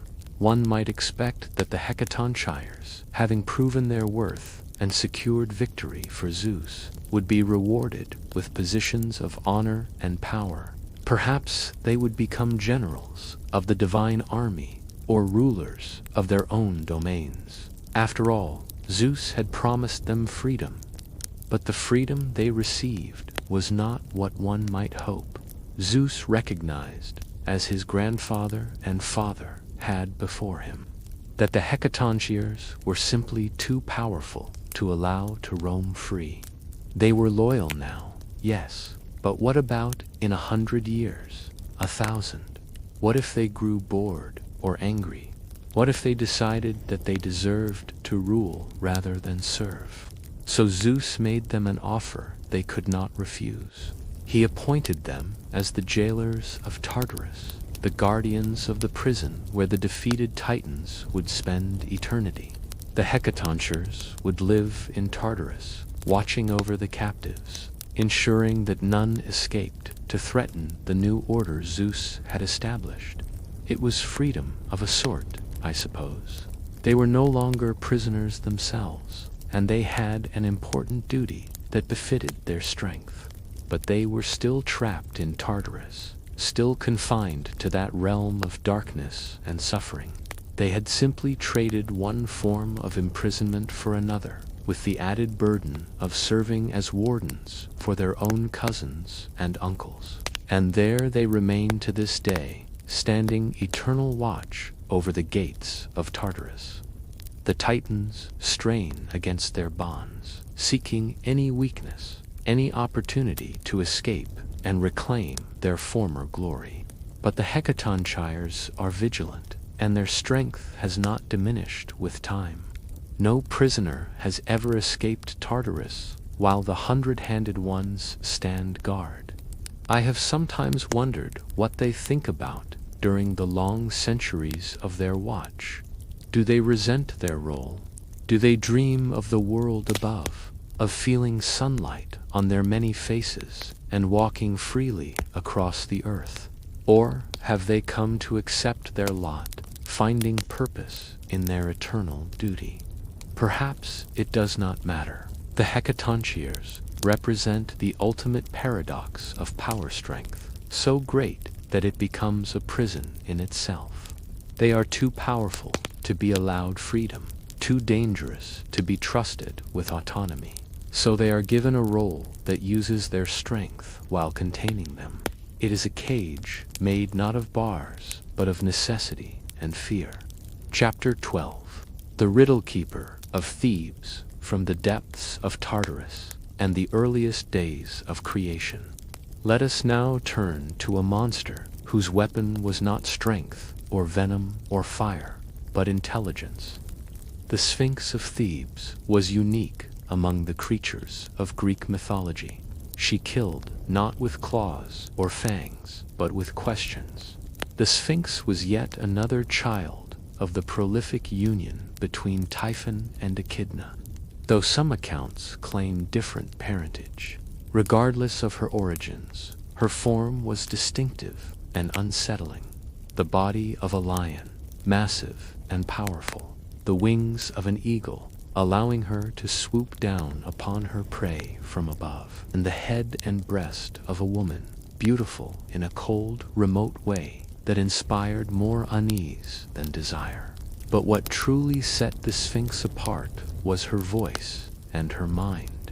She could speak in the language of humans, could think and reason and plot with an intelligence that matched or exceeded that of the wisest philosophers. And she had been taught a riddle by the muses themselves, those goddesses of inspiration and knowledge, a riddle so cleverly constructed that few could solve it. The Sphinx came to Thebes at a dark time in that city's history. She perched herself on a rock outside the city gates, or atop a column, or on the city walls accounts.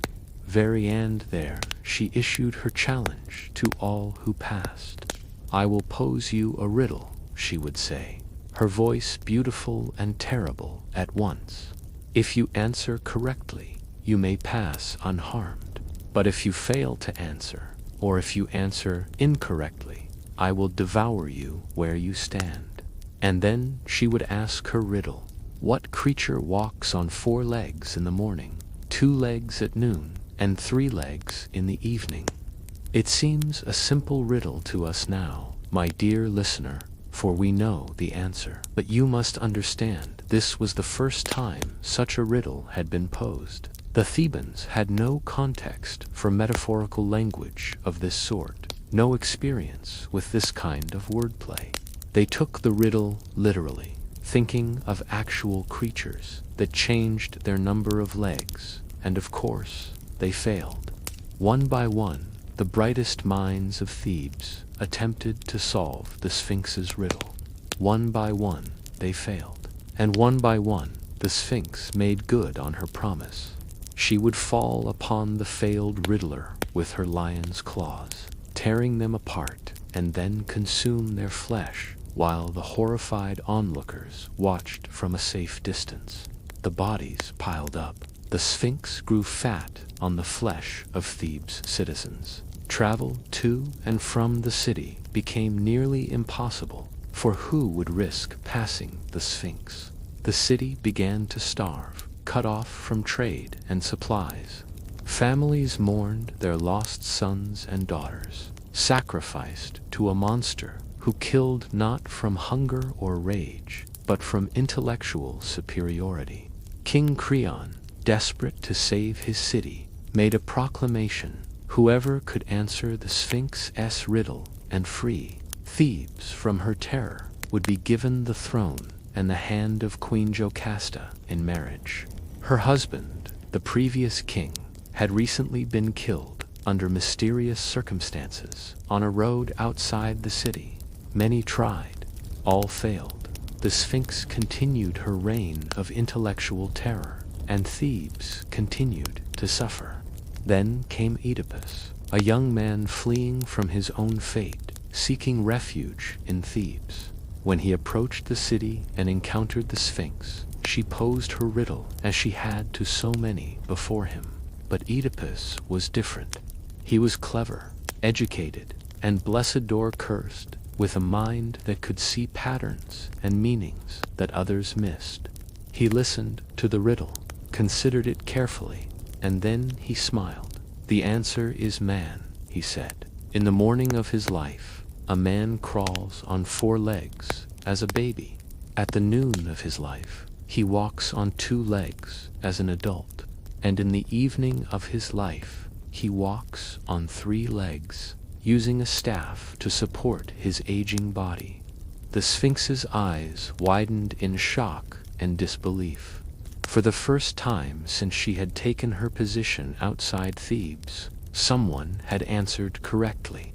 The riddle that the Muses had taught her, the puzzle that had defeated the greatest minds of the city, had been solved by this stranger. Various accounts tell different versions of what happened next. Some say the Sphinx, true to her word, allowed Oedipus to pass unharmed. Others claim that in her rage and humiliation at being defeated, she let out a terrible cry and threw herself from her perch, dashing herself to death on the rocks below. Still others say that Oedipus himself struck her down once she could no longer pose her riddle.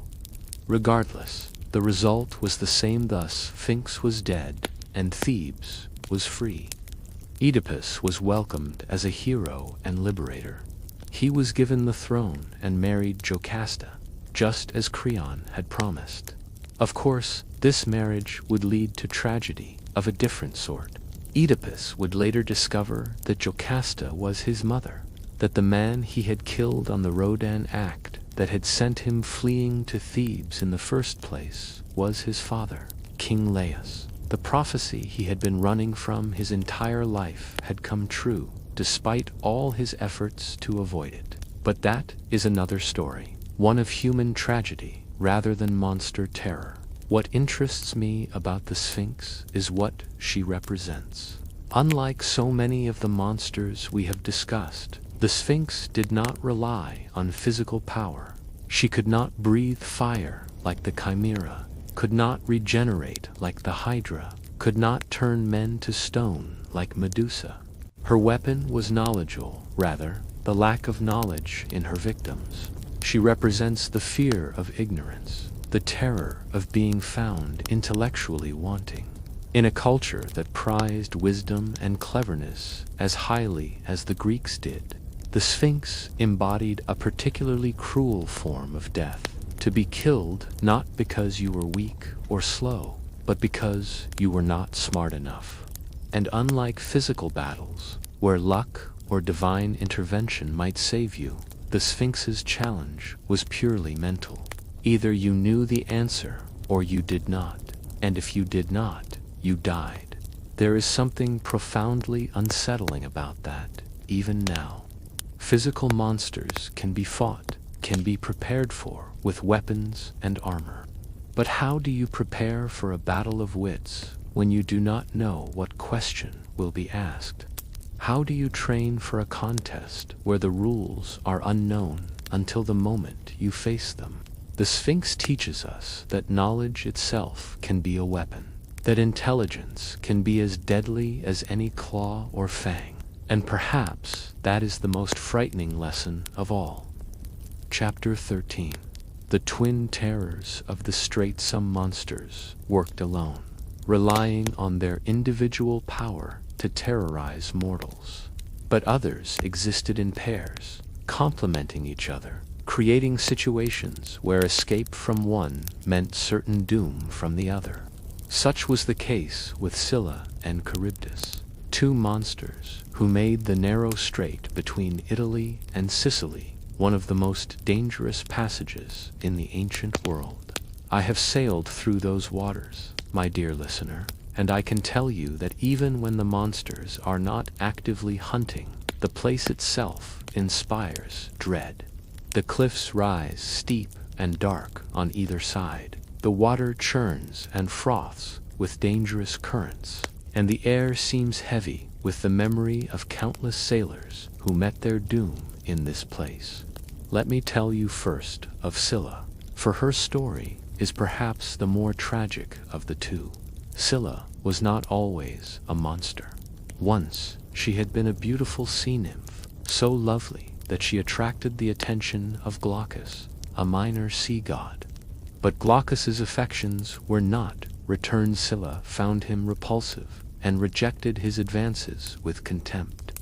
Desperate to win her love, Glaucus sought help from the sorceress Circe, asking for a love potion that would make Scylla return his feelings. But Circe herself was in love with Glaucus, and she was enraged by his devotion to another.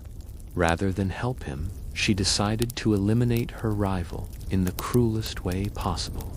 Circe poisoned the pool where Scylla bathed, and when the nymph next entered the water, the transformation began.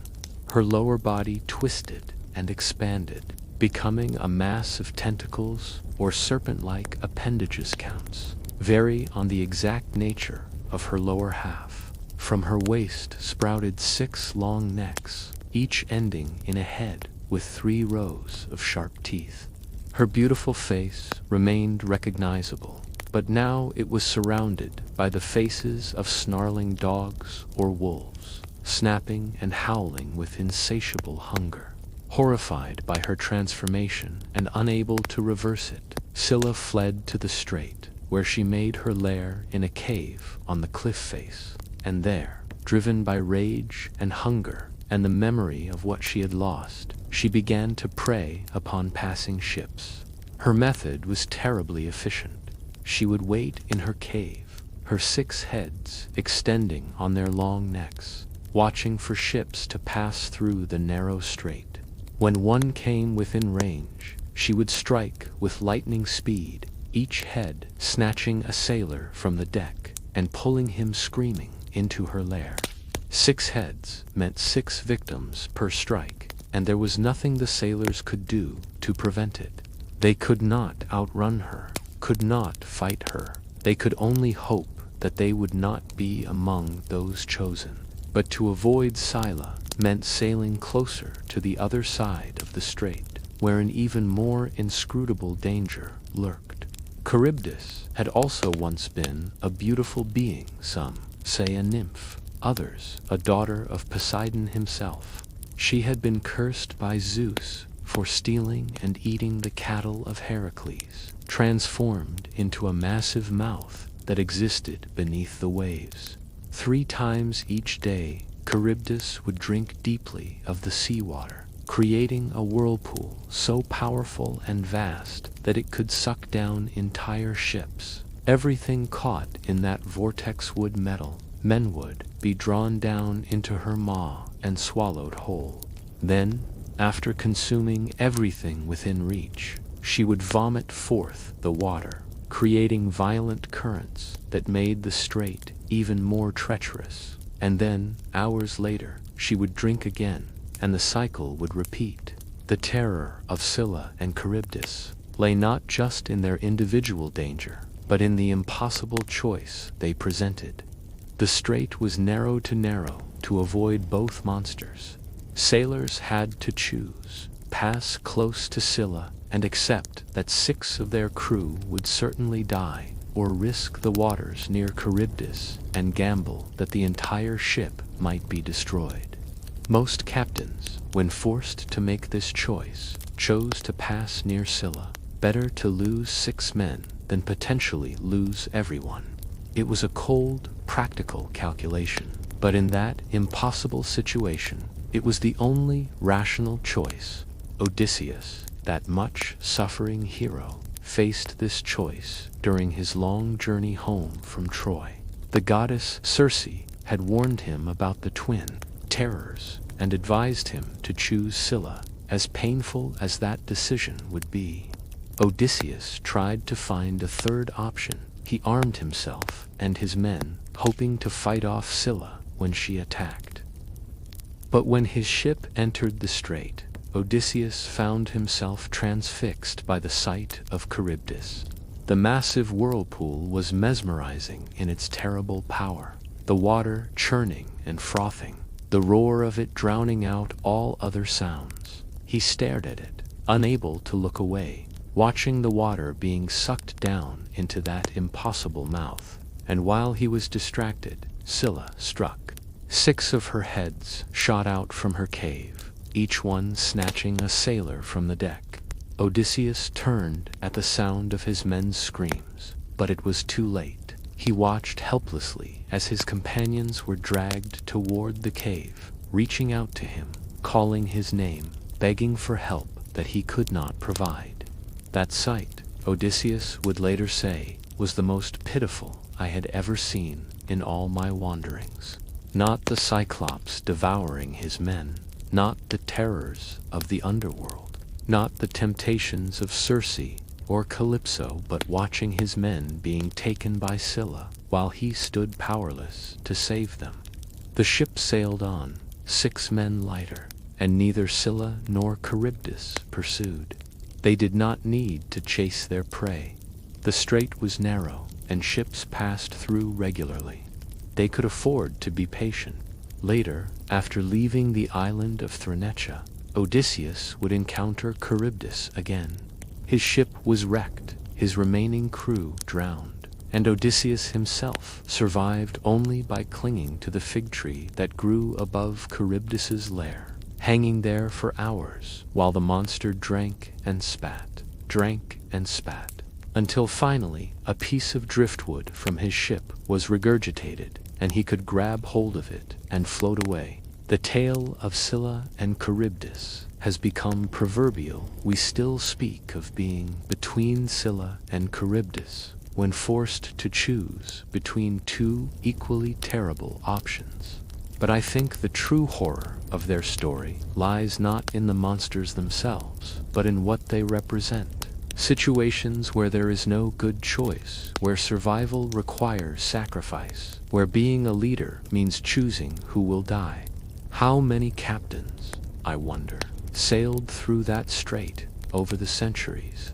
How many stood at the helm, knowing that in moments they would condemn 6 of their men to death, hoping desperately that the men who died would not include their friends, their brothers, their sons? How many survivors lived the rest of their lives haunted by the memory of the men they left behind, the screams that still echoed in their dreams?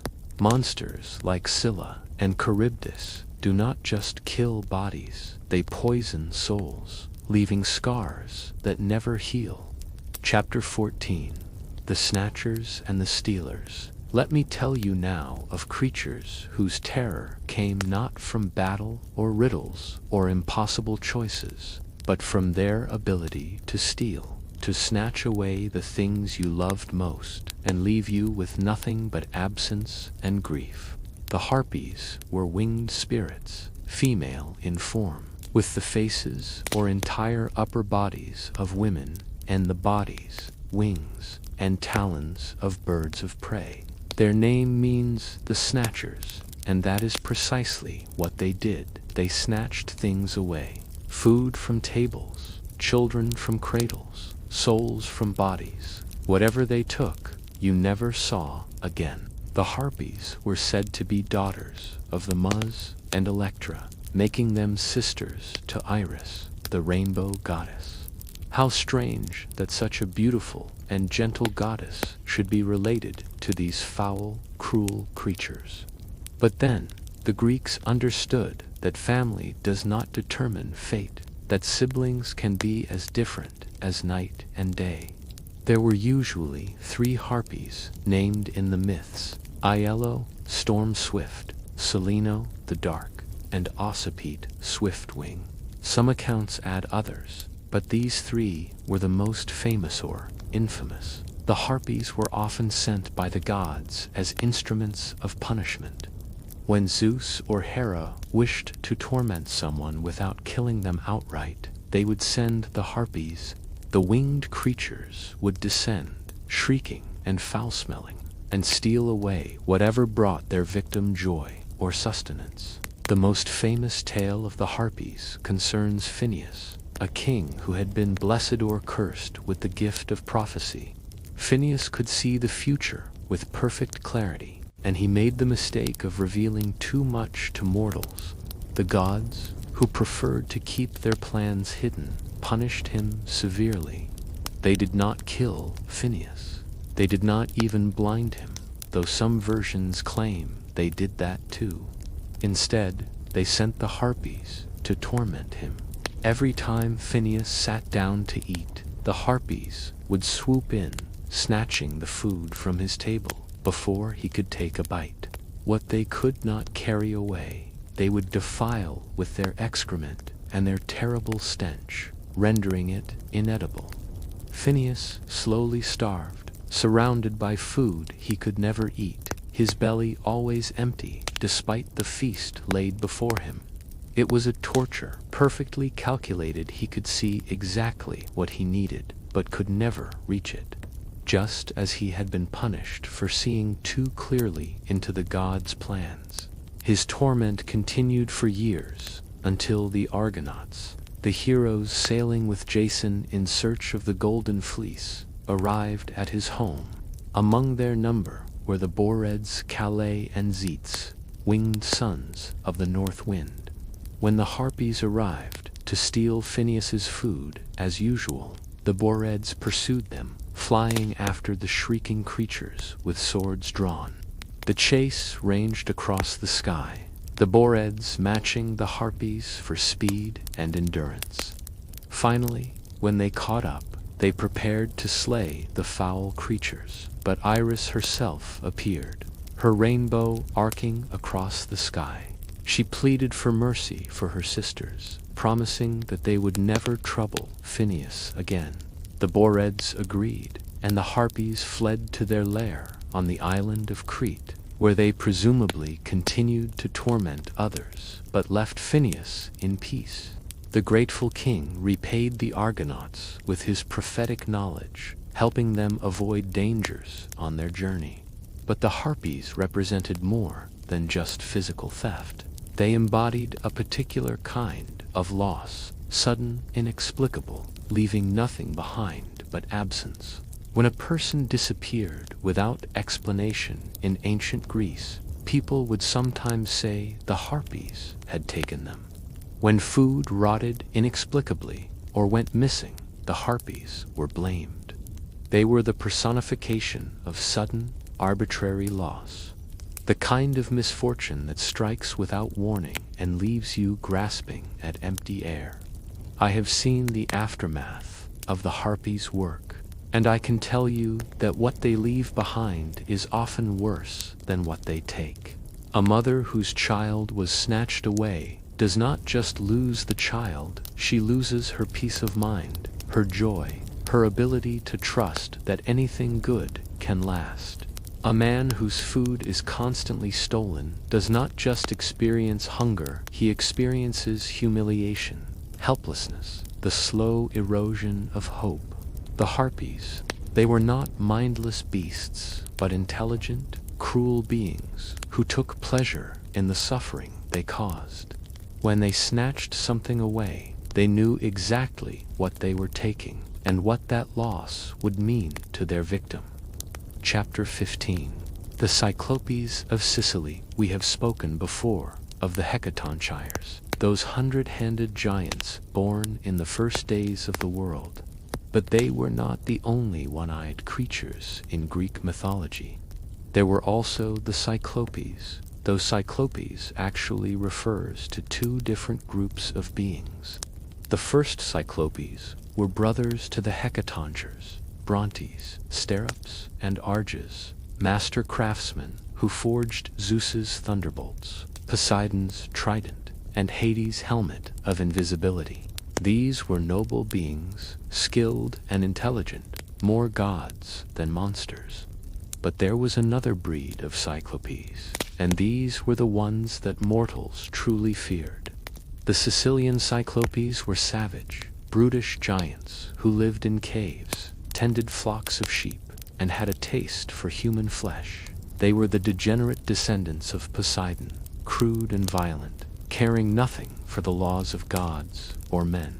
The most famous of these was Polyphemus, whose encounter with Odysseus became one of the most well-known tales of the hero's journey home. Polyphemus dwelt in a cave on the island of Sicily, tending his flocks of sheep and goats. He was massive, standing as tall as a ship's mast, with a single eye in the center of his forehead.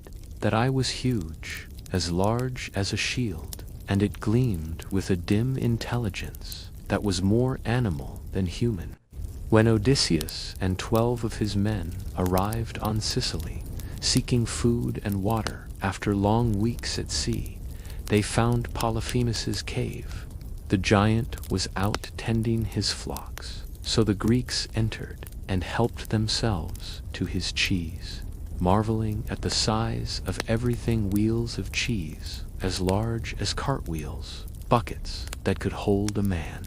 Odysseus's men urged him to take what they needed and leave immediately, sensing that nothing good would come of remaining. But Odysseus, curious and proud, wanted to meet the cave's owner, perhaps hoping for the hospitality that was sacred in Greek culture. What a terrible mistake that proved to be.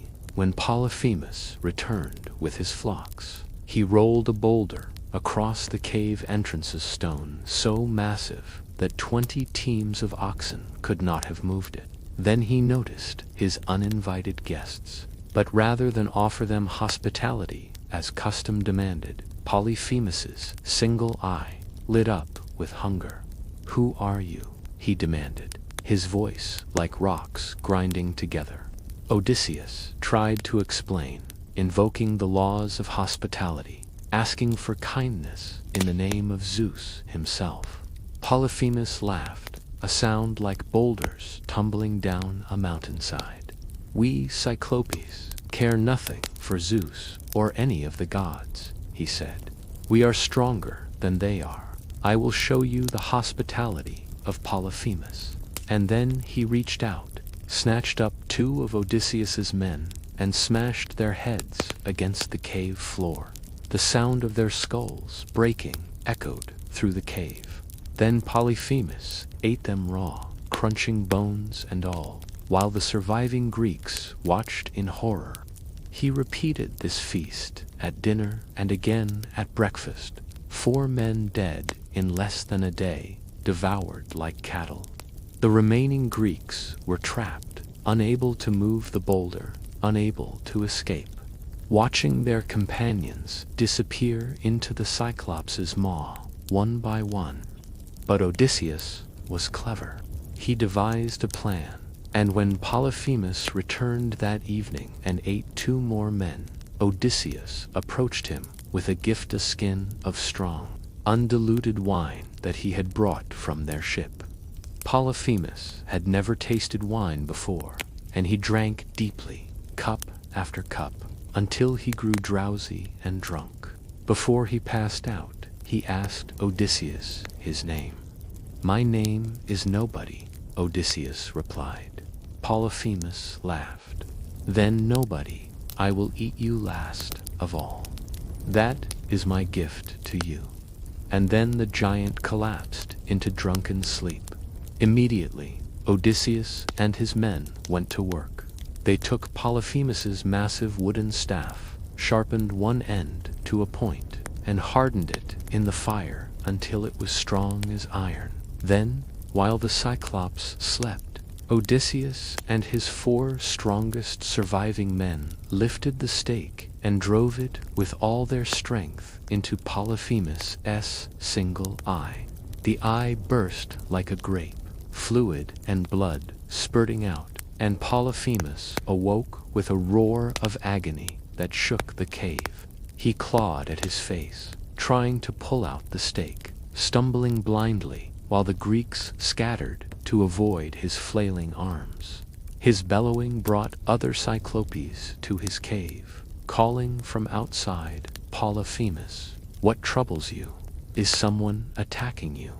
"Nobody is attacking me," Polyphemus cried. "Nobody has blinded me."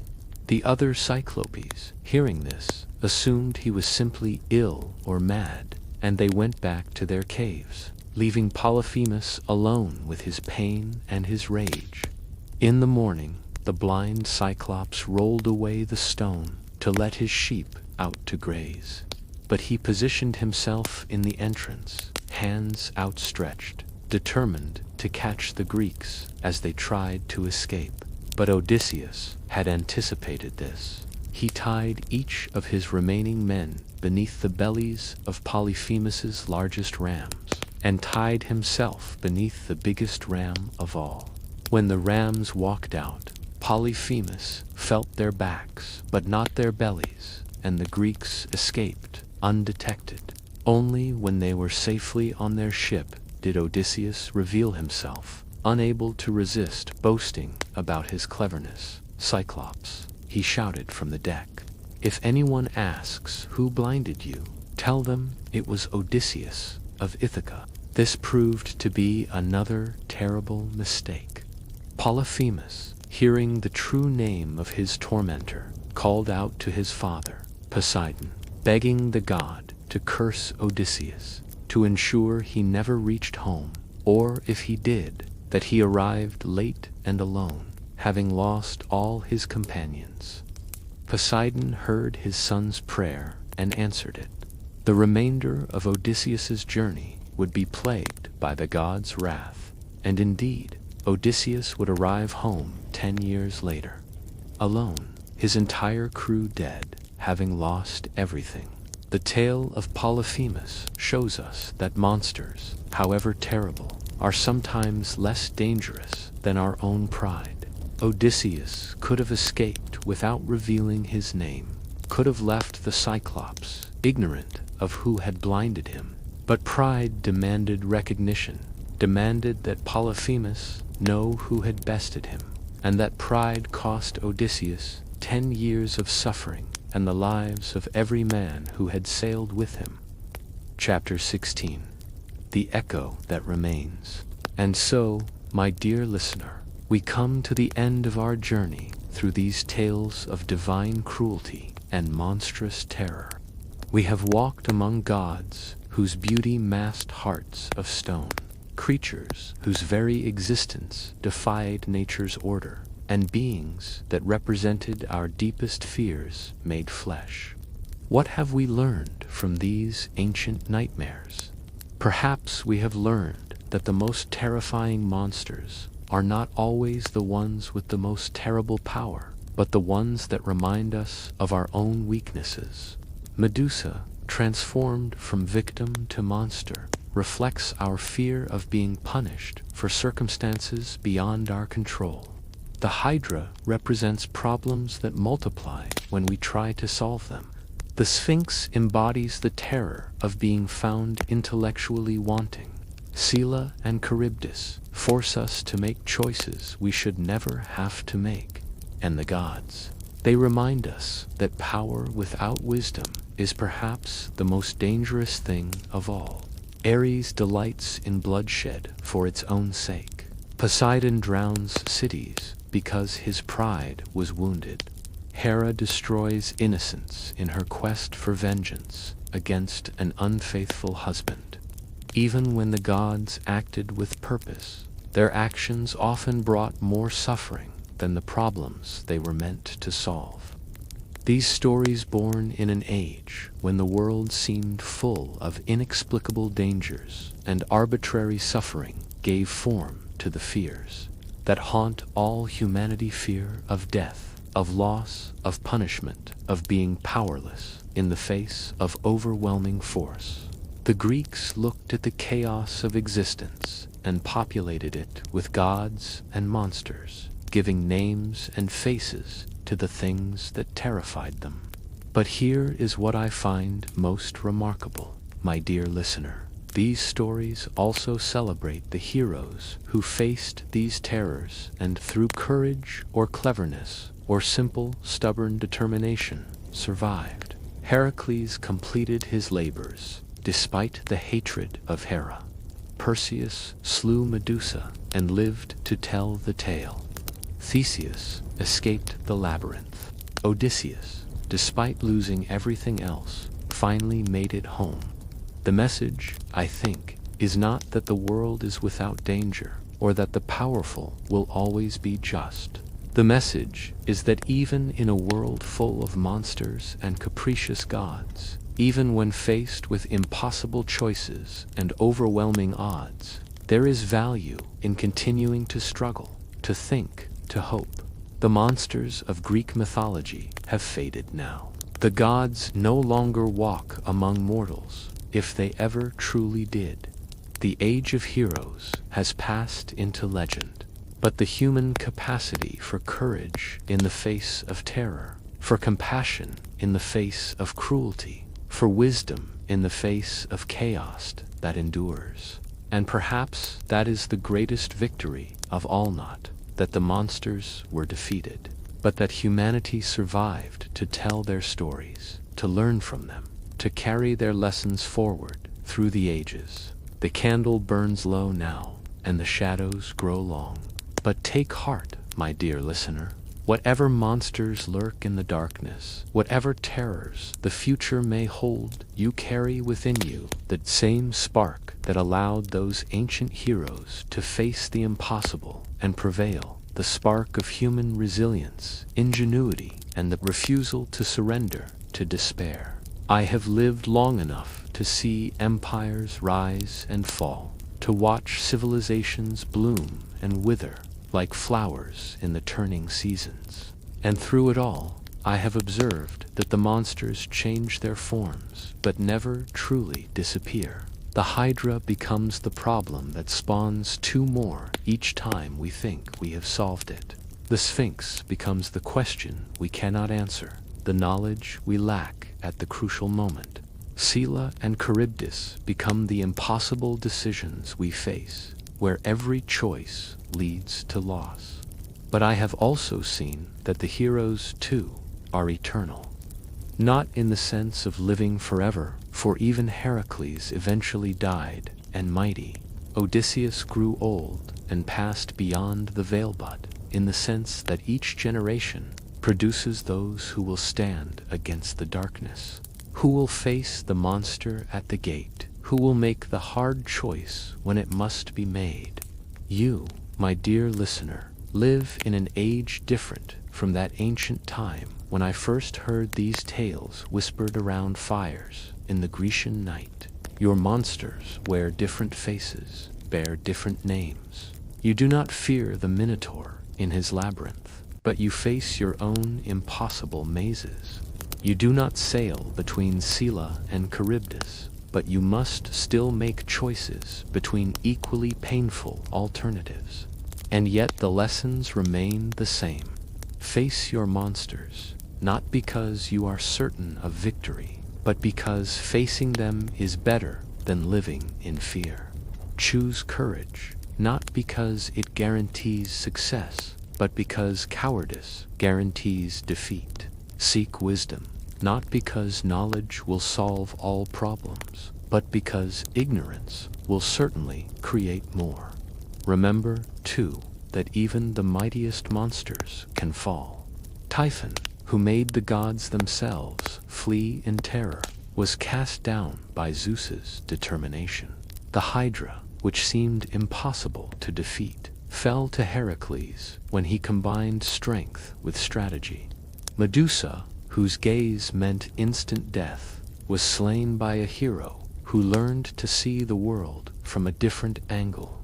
No monster is truly invincible. No problem is completely without solution. No darkness is so complete that it cannot be pierced by even the smallest light. I think now of those 14 Athenian youths who entered the labyrinth year after year, knowing they faced certain death, but going nonetheless because their city demanded it. I think of their families, watching them go, holding on to hope, even when hope seemed foolish. And I think of Theseus, who could have stayed safely in Athens, but chose instead to face the terror that others were forced to endure. That is the true meaning of heroism. I believe not the absence of fear, but the willingness to act despite it. Not the certainty of success, but the refusal to accept defeat without struggle. Not the possession of overwhelming power, but the wise use of whatever strength you have. The gods were mighty, yes, but often petty and cruel. The heroes were mortal, yes, but they achieved more through determination and cleverness than the gods managed with all their divine power. Perhaps that is why their stories endure, because they remind us that mortality is not weakness, that limitation is not defeat, that being human is not something to overcome, but something to embrace. I have watched the stars wheel overhead for more lifetimes than I can count, and I have come to understand this. The universe does not care whether we succeed or fail, whether we suffer or thrive, whether we face our monsters with courage or flee from them in terror. The universe simply is, vast and indifferent as the ocean, but we care. We humans, fragile and brief as candle flames in the wind, we care desperately. We tell stories about heroes and monsters because those stories matter to us. They teach us how to live, how to face hardship, how to find meaning in a world that offers none. Ares may have delighted in bloodshed, but we do not have to. Hera may have chosen vengeance over mercy, but we can choose differently. The Furies may have pursued their victims without rest or compassion, but we can offer forgiveness to ourselves and others. We are not bound by the nature of the gods or the monsters. We can learn from their stories without repeating their mistakes. We can honor the memory of the heroes without believing we must match their deeds. We can acknowledge the terror of the monsters without letting that terror paralyze us. The night is deep now, and the fire has burned down to embers. But before we part, let me leave you with one final thought. The greatest monster any of us will ever face is not the Minotaur or the Hydra, not Medusa or Typhon. The greatest monster is the voice inside that tells us we are not enough, not strong enough, not smart enough, not brave enough to face what must be faced. That voice whispers that we should give up before we begin, that defeat is certain, that struggle is pointless. That voice lies. You are descended in spirit, if not in blood, from those who survived the gods' wrath and the monsters' hunger. You carry within you the same capacity for courage that allowed Heracles to complete his labors, the same cleverness that helped Odysseus escape the Cyclops, the same determination that drove Theseus into the labyrinth. The monsters you face may not have snakes for hair, or multiple heads, or the ability to turn you to stone, but they are monsters nonetheless, and they are just as real as those ancient terrors. And just as those ancient heroes found ways to prevail through strength or wisdom or cunning or simple, stubborn refusal to yield, so too can you. Do not expect it to be easy. Heracles wept when he saw what he had done to his family in his madness. Perseus trembled before he struck off Medusa's head. Theseus's heart pounded as he walked deeper into the labyrinth, following that thread that was his only hope of escape. The heroes were afraid, they doubted, they struggled, but they continued forward, one step at a time, until the monster lay defeated and the sun rose on a new day. You can do the same. The stories I have told you tonight are ancient, but they are also eternally new. Each generation must face its own monsters, must find its own heroes, must learn its own lessons from the eternal dance between chaos and order, terror and courage, despair and hope. Know that you do not face your monsters alone. All those who came before you, all those who struggled and suffered and somehow survived, they walk with you in spirit. Their stories light the way, showing you that others have faced impossible odds and emerged victorious, not unscathed, perhaps not unchanged, but alive, still standing, still hoping. And that, my dear listener, is enough. It has always been enough. It will always be enough. The monsters are real. The gods are capricious. The world is full of terror and suffering and loss, but it is also full of beauty and wonder, and the kind of courage that allows a mortal being to stand before a creature of nightmare and say, "Not today. Today I do not yield." Remember these stories. Remember the heroes who faced the monsters, and the monsters who taught the heroes what they were capable of becoming. Remember that fear is not weakness, that struggle is not failure, that even the mightiest terrors can be overcome by those who refuse to give up. And when you face your own Minotaur, your own Hydra, your own Medusa, you will. For life spares no one. These trials, remember that you carry within you a strength greater than any of them. The strength to endure, the strength to adapt, the strength to hope, even when hope seems foolish. That is the gift of these ancient tales, not the specific methods by which particular heroes defeated particular monsters, but the eternal truth that monsters can be defeated, that darkness can be pierced, that even the longest night eventually yields to dawn. The fire has gone out now, and the room is dark, but you know the way from here. You have always known it.